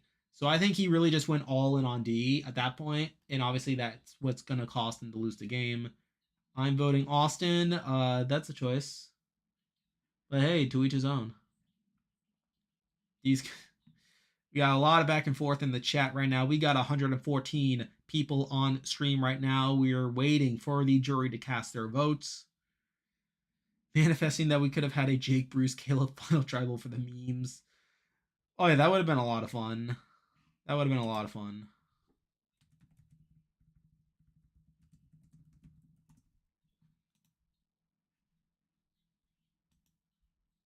I want Jake, but I don't think it'll be him. Yeah, unfortunately, I don't think it's going to be Jake either. The real winner is the viewer who chose to not watch the season. You didn't like this season?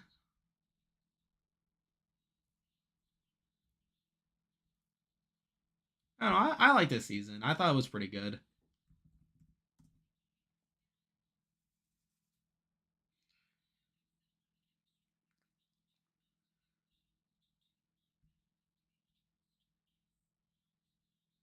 Season was fun until Emily left. That's fair. That's fair. Emily was obviously one of the bigger characters there, and we're really lucky that she was there as long as she was.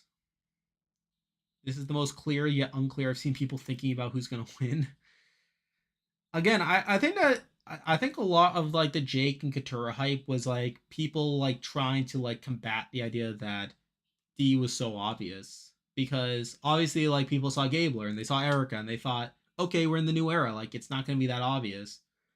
And I think it's also the fact that it's an odd number season too, because obviously we had this pattern, like the timing of like these unpredictable wins. It's like we had unpredictable, then Marion who's predictable, then Gabler who's unpredictable, then Jan who's predictable, and then we have what's supposed to be an unpredictable win, but we'll see. We are back from commercial. We got 113 people on stream. We are back from commercial. Jury is about to cast their vote for the winner of Survivor 45.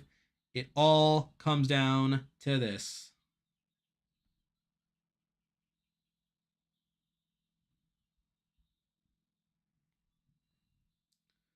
All right, we just saw Julie casting her vote for D. We have Kendra voting for Austin.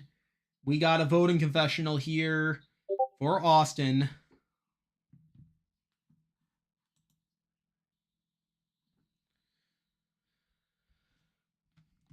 All right. So if it is a 7-1, I mean, I'm trying to think if it. All right, we got Emily casting a vote for D.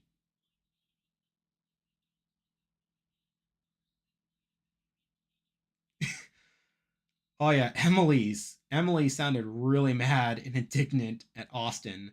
She's like, "You better not spend a single dime of that money on." And Drew has cast his vote for Austin. This is breaking news. We are not getting a 7-1 vote. We are at least getting a 6-2 vote. We did it. It took us 5 seasons, but we finally got a different vote count for once. This is so crazy. We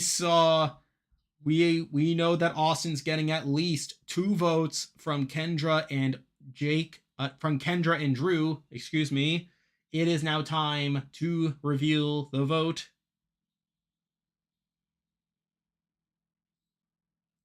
All right, Jeff has the urn. We got 133 people on stream if you're just joining us. Jeff is about to crown the winner of Survivor 45.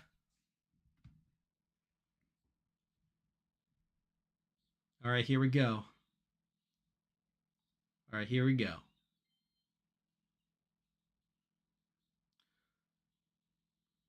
First vote, D. Austin, 1 vote Austin, 1 vote D. D, 2 votes D, 1 vote Austin. Austin, we have 2 votes D, 2 votes Austin. All right, we got D. We got 3 votes D, 2 votes Austin.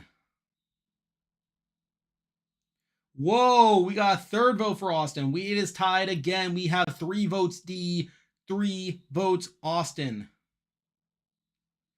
D, we have 4 votes D, 3 votes Austin. We could see a tie. One vote left. Here we go. I don't think we're going to tie based on the music here. I don't think it's a tie.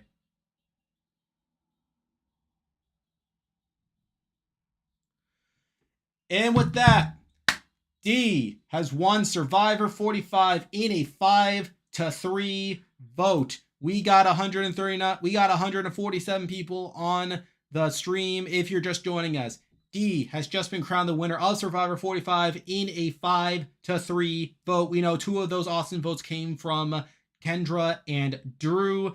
We do not know yet where the 3rd vote came from. We'll have to see what happens. We'll probably find out right after the commercial break.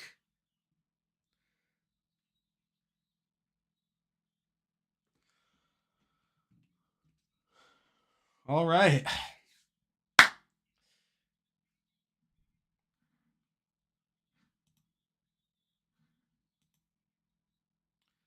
So here is our forecast right here. So obviously I had 5 lock votes for D.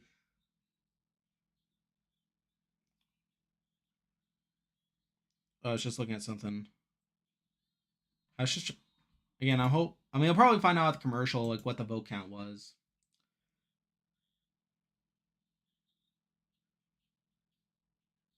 All right, so we're getting the promo for 46. Obviously, that's towards the end of the hour. But yeah, 5-3 vote. Again, first for the new era. First to be a not a 7-1 vote. Obviously, Kendra did not vote for D. She voted for Austin. She talked her voting confessional. She talked a lot about the experience here. We know Drew voted for Austin, which again, it's not unexpected. I suspect Caleb was the 3rd vote for Austin. If I had to suspect, we'll have to see though.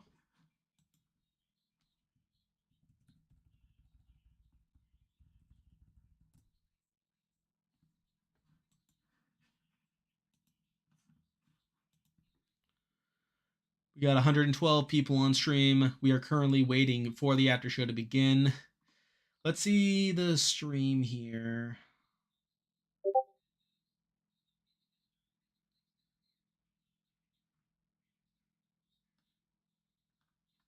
Got a lot of reactions here. I'll just make this bigger.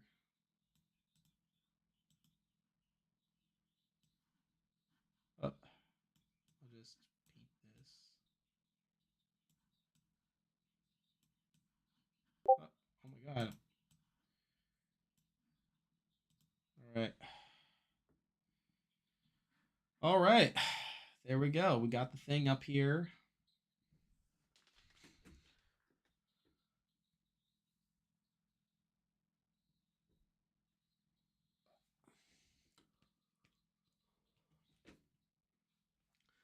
Finale was really predictable, but I think at every turn it was entertaining nonetheless. Oh yeah, like it was mostly predictable. I think it went it I think it large I think the boots went exactly how I predicted. Julie at 5, Katura loses fire.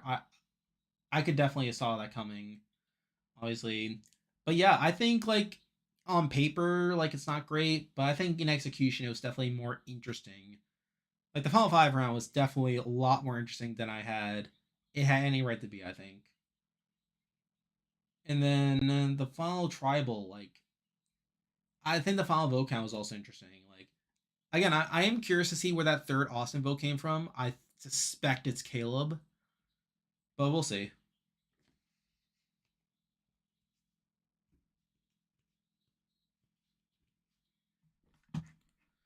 Jake lost by being on Bruce's original tribe. To a degree, possibly.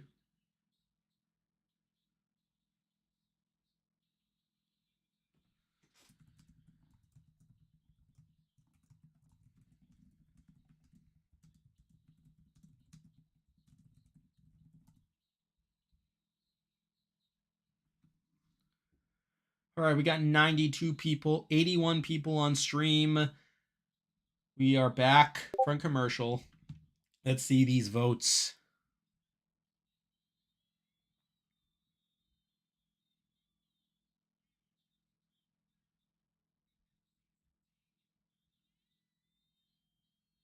I hope Jake gets a C award. That'd be fun.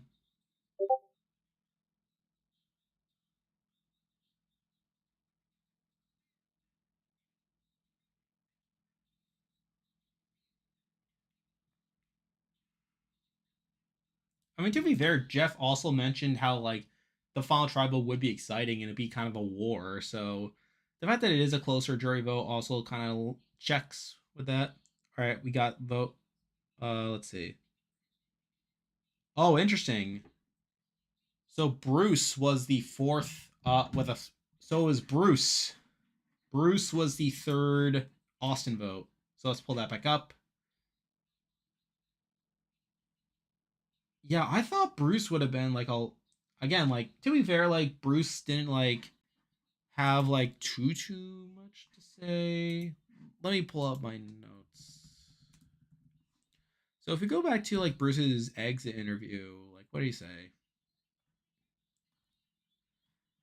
Yeah, he didn't really have much to say about either of them. I just kind of again, I kind of was just like assuming. So yeah, it doesn't shock me that I was wrong about that. But still, I mean, it's like I think I kind of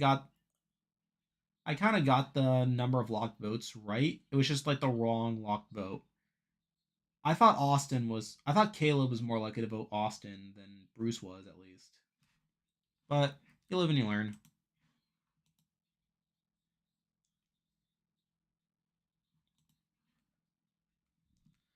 So yeah, now they're just showing like Emily's growth and stuff.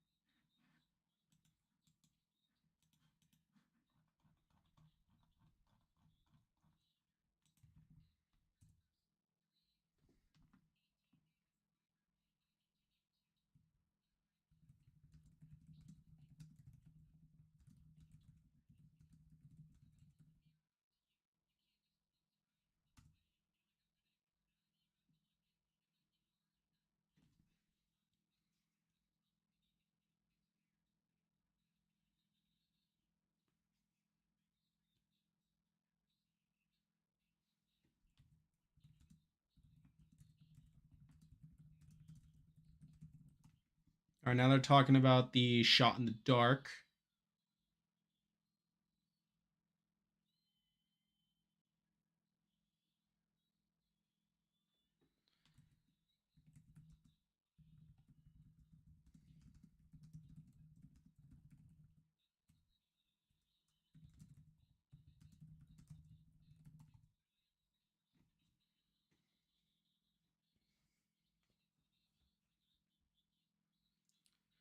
All right, what do we got here? We missed so much of the social game just getting hour-long episodes. Oh yeah, the 90 minutes of episodes definitely helped this season. Kendra said she's open-minded, she's a liar. Yeah. It was the Reba show post-merge.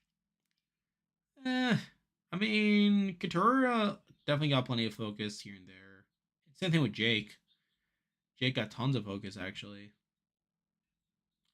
Anyone miss the longer season format 40 days? Again, I don't really like I don't know. I don't know if I'm attached to like the 39 days as much as other people. Like I don't like if they bring it back, cool, but like I don't need it, I don't think.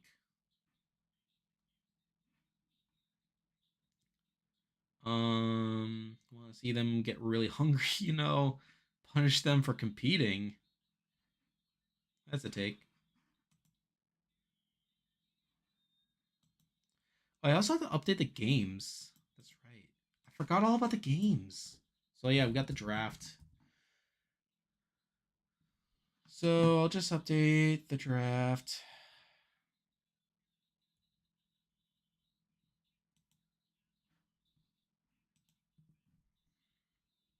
Yeah, so what? Andre won the draft? Is that right? So Julie got fifth.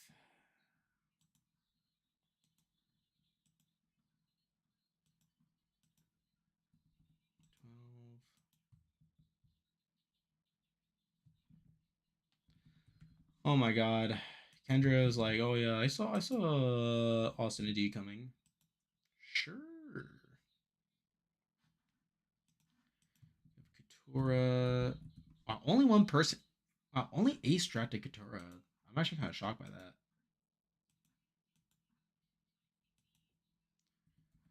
Yeah, they're just talking about Kendra is like mumbo jumbo.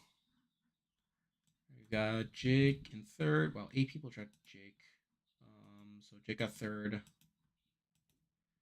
15. 7, 12, 15,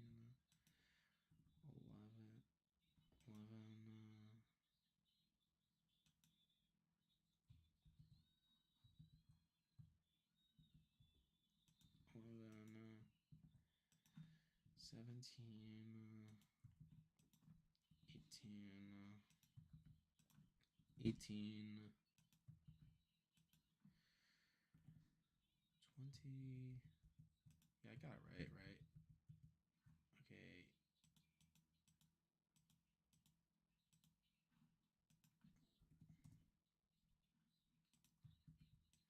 36. Well, no one picked D. That's shocking. To be fair, I didn't pick her either, but still. We have Austin in second.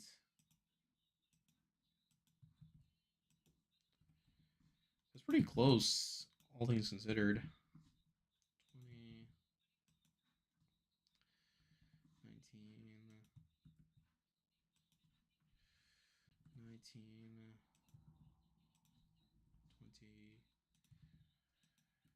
20, 19, 19, 20, 23, 25, 25, 27, 32, 34. All right, so now just gotta rearrange all these. 36, 35, up.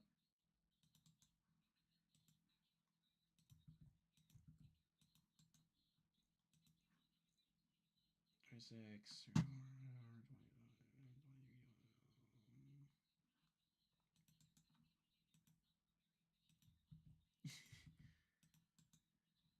Yeah, yeah. It sounds like D was playing the game here by like aligning with Austin.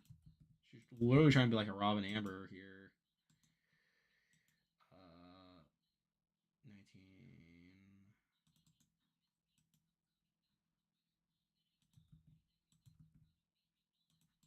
All right.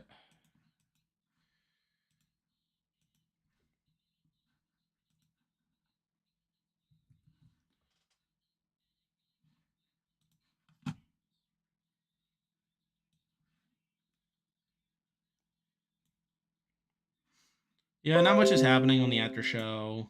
Like it's like, as you would normally expect. Draft after.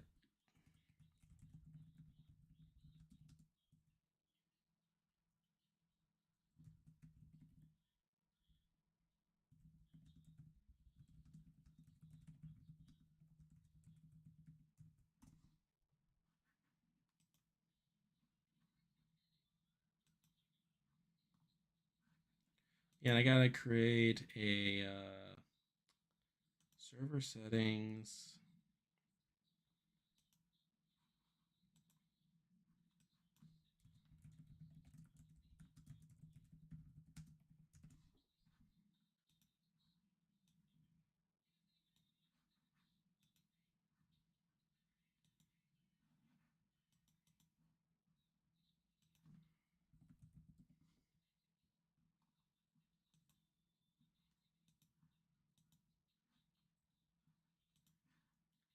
All right.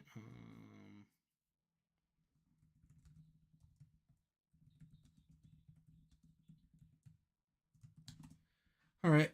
We got 51 people in the stream right now. So I do apologize. I was just updating the draft on the Discord server. Again, one of the perks of being in the Discord server is that you get to play in the draft and the other games that we do on here. A lot of fun. We got some new shows coming soon. And with that, some new games.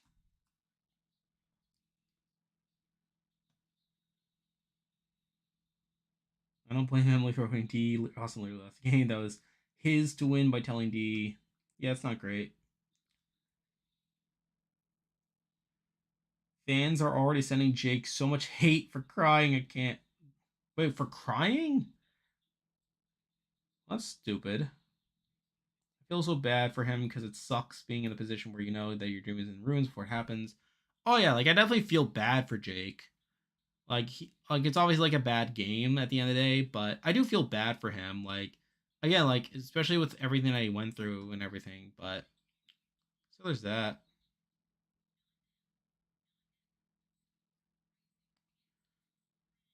Um.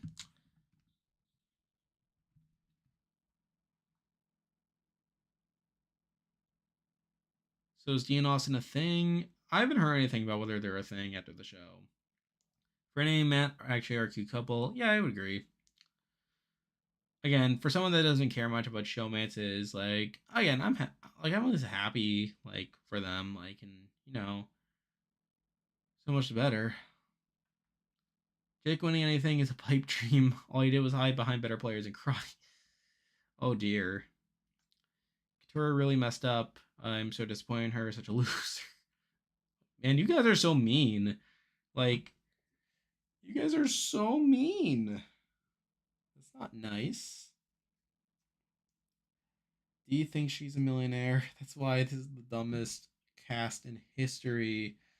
You're $100,000 not a millionaire after taxes. Don't quit your job. Jake should have won. Genuinely popped off. Jake beat Couture in fire making.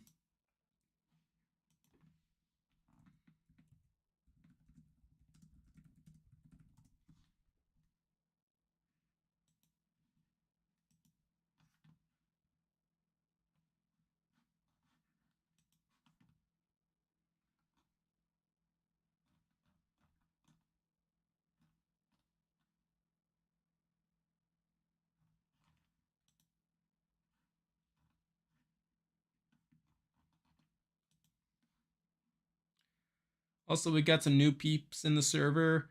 Hello, John MM. Welcome to the server. Welcome, Erica. And welcome, Giovanni. Thank you for joining the server. We always like having new faces here. We are currently at commercial break. We have 42 people still watching during the after show. And I'm still a commercial though. Still a commercial though. It should be coming back soon.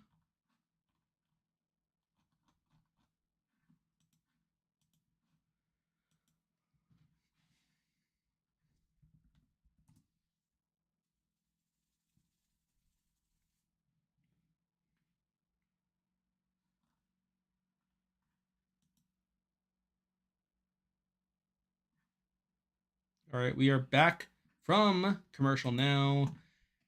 Let's see what else they bring up.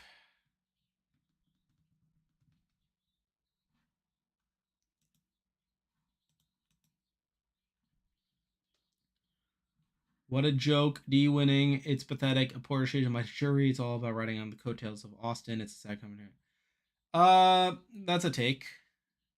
I don't think I agree with it. I think D outplayed Austin at multiple opportunities, but again, to each his own. D sucks as much as season 41, 42. Oh dear. Yeah, it seems like people don't seem that happy with D winning. Tora said she was logical and played with her head, but most of her decisions were emotional. Yeah, again like her decision to flip on the Rebas, especially at the point where Kelly and Kendra are still in the game, is like pretty questionable. Toro is obsessed with getting Bruce out. I mean, to be fair, like Bruce was like pretty annoying. Like apparently, like it wasn't just Katura. Like other people, the other Bellows were also annoyed by him too. It's just that Katura got the bulk of the content for that, which is interesting. So many dumb players on the season. I don't know. There's some good players on here. I think D's the best player of the new era, probably. Yeah, I think. Yeah, I think she's better than. Yeah, definitely better than Jam Jam. Is she better than Carson though? Um, again, I think that Final Five round is like pretty wonky. I still think she benefited. I still think she managed to manage things a bit by having Julie there till five.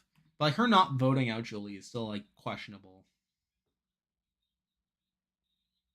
Can't even watch the after show. I mean, you're not really missing much. Like nothing too crazy is happening. If Dee and Austin had a baby, it's Devin from HHH. Well, that's something. Better than Jesse. Um, I'd say better than Jesse. I feel like for the most part, I think the thing about D though, I think the thing about D is like she's better in the grand scheme of Survivor. I have more faith in D to get towards the end than Jesse because the thing about Jesse, he can't win challenges. Like while I don't really like hold that against him in terms of his game, I feel like on any given season, like if they were in like a sticky situation to where they had to win immunity, I would be very worried about Jesse's ability to win a challenge in that spot because he can't win challenges. D can win challenges. What? She won three immunities this season. So like she's clearly better at challenge. I mean, mind you, I feel like Oliver. I feel like she's like particularly good at balancing challenges because obviously like Oliver challenge because she won like get a grip.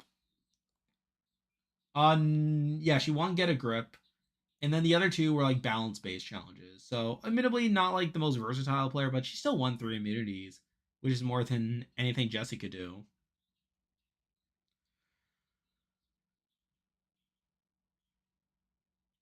All right, so now they're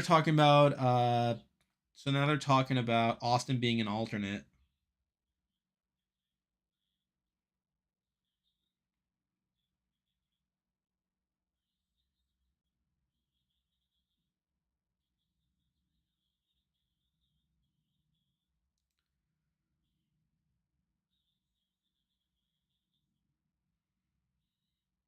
Yeah, they're just showing the tape of him like reacting to being put on. D is the new Parvati. I feel like caliber player possibly. I don't think obviously like Parvati's known for like flirting and stuff, right? I mean, yeah, she does have the showmans with Austin and stuff, but like I feel outside of that, like that's not really her MO per se.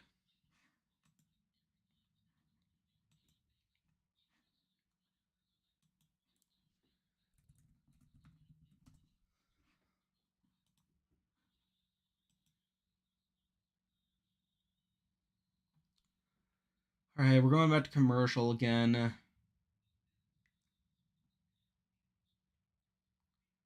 Yeah, well, we're pretty much just waiting for the 46 for the 46 cast promo.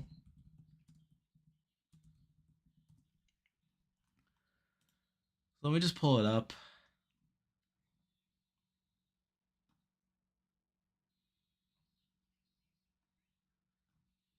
Yeah, I'm just pulling up the cast now. Oh my god. I'm not super familiar with most of these people, but we'll do our best here.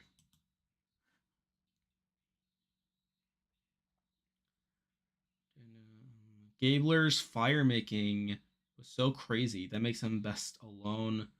Best of the winners, you mean? You mean like the best winner of the new era? I mean, yeah, like he's obviously great at fire, but didn't Heidi break his record the next season, the very next season? But yeah, he's still like a very good fire maker. But again, I don't know. I don't think that makes him like the best player, but you know, D is second best winner so far behind Gabler. Forgot about those fish eyes. D better than Marianne? No.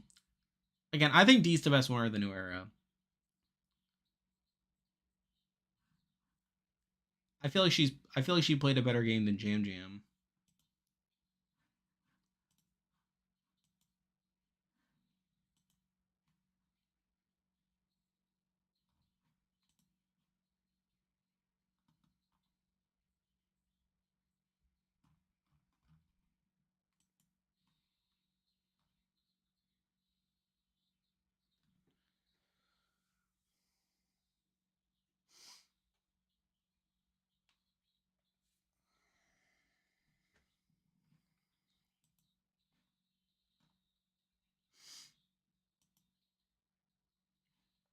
But yeah, this finally opens me. This obviously opens me up to do all the rankings and stuff.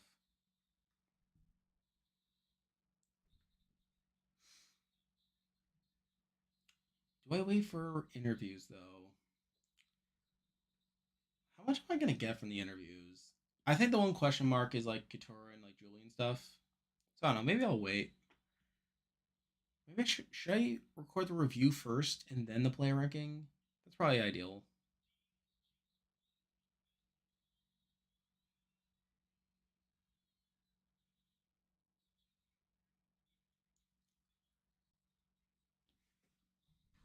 All right, now they're just going over to Julie. Yes, D has won Survivor.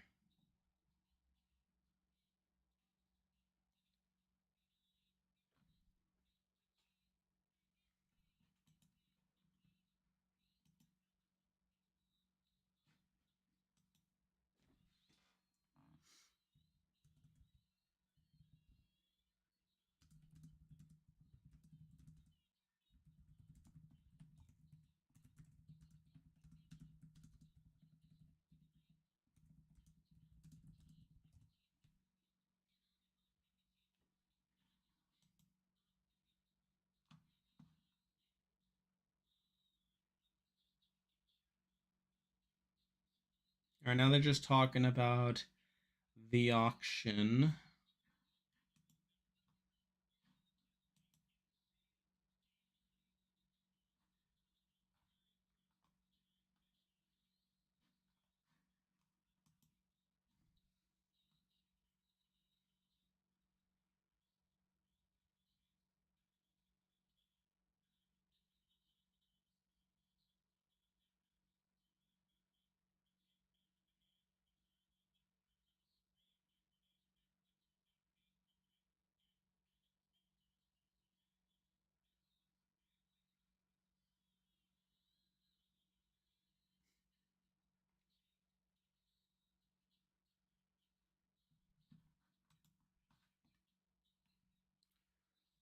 Yeah, now they're just talking to Jake.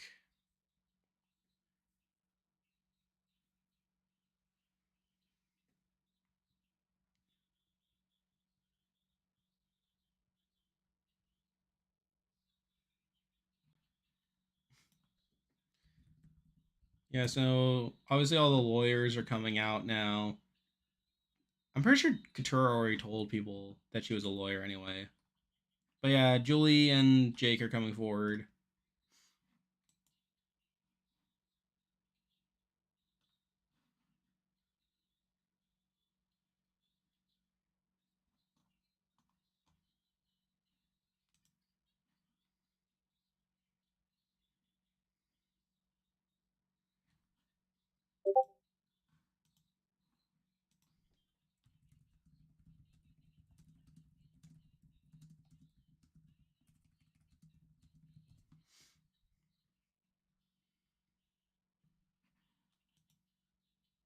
Yeah, we're just waiting for the promo.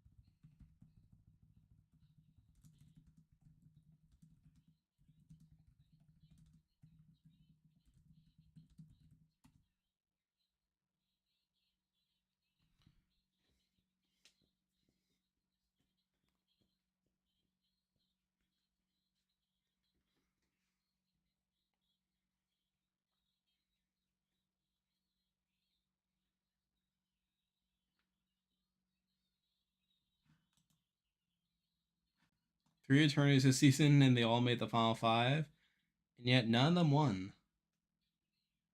All right, now they're just going to Drew. All right, just waiting for the promo.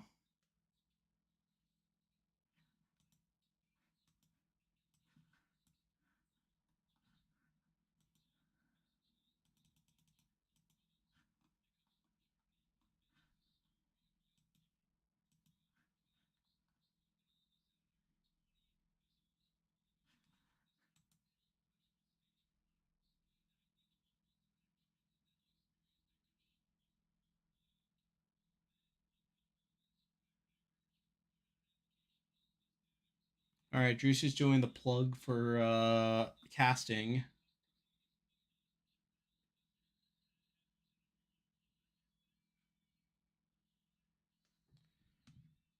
All right, we doing this now?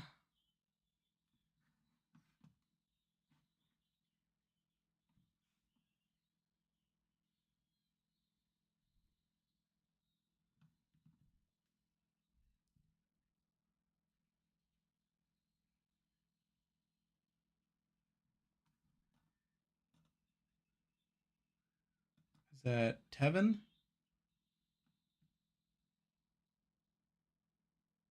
Okay, so they're literally doing a promo for the promo. Just going to commercial, and then we're gonna get to the thing.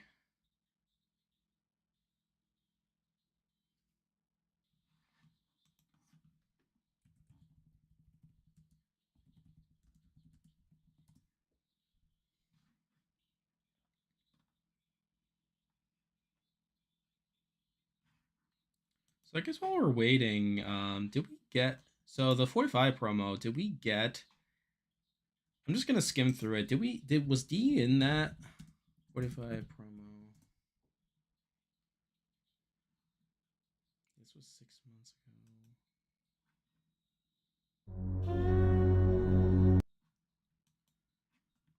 Okay.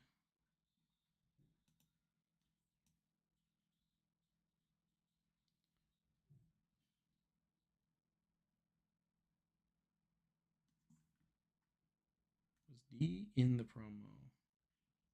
Got a lot of Emily. Get Jake.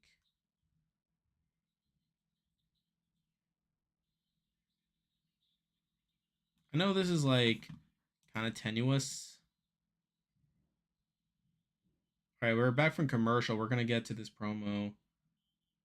D wasn't really in this. That's unfortunate.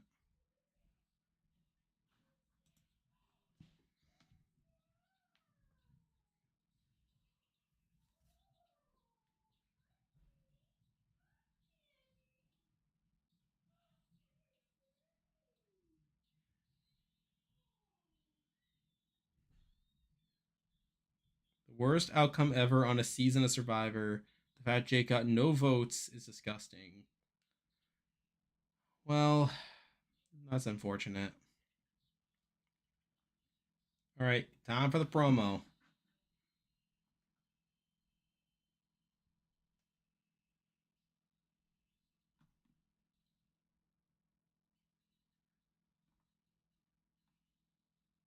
Is that Venus? Is that Tim? I'm guessing. Right, Hunter. They're showing people from home.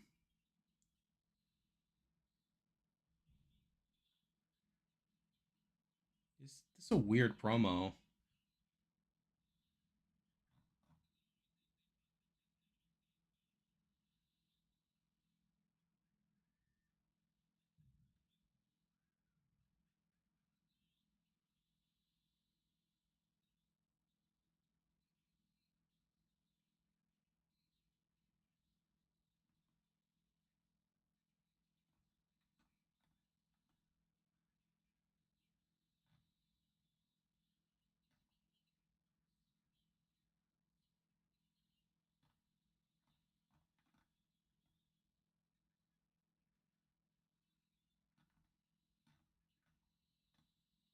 Okay. Again, I'm just trying to keep track of who's in this.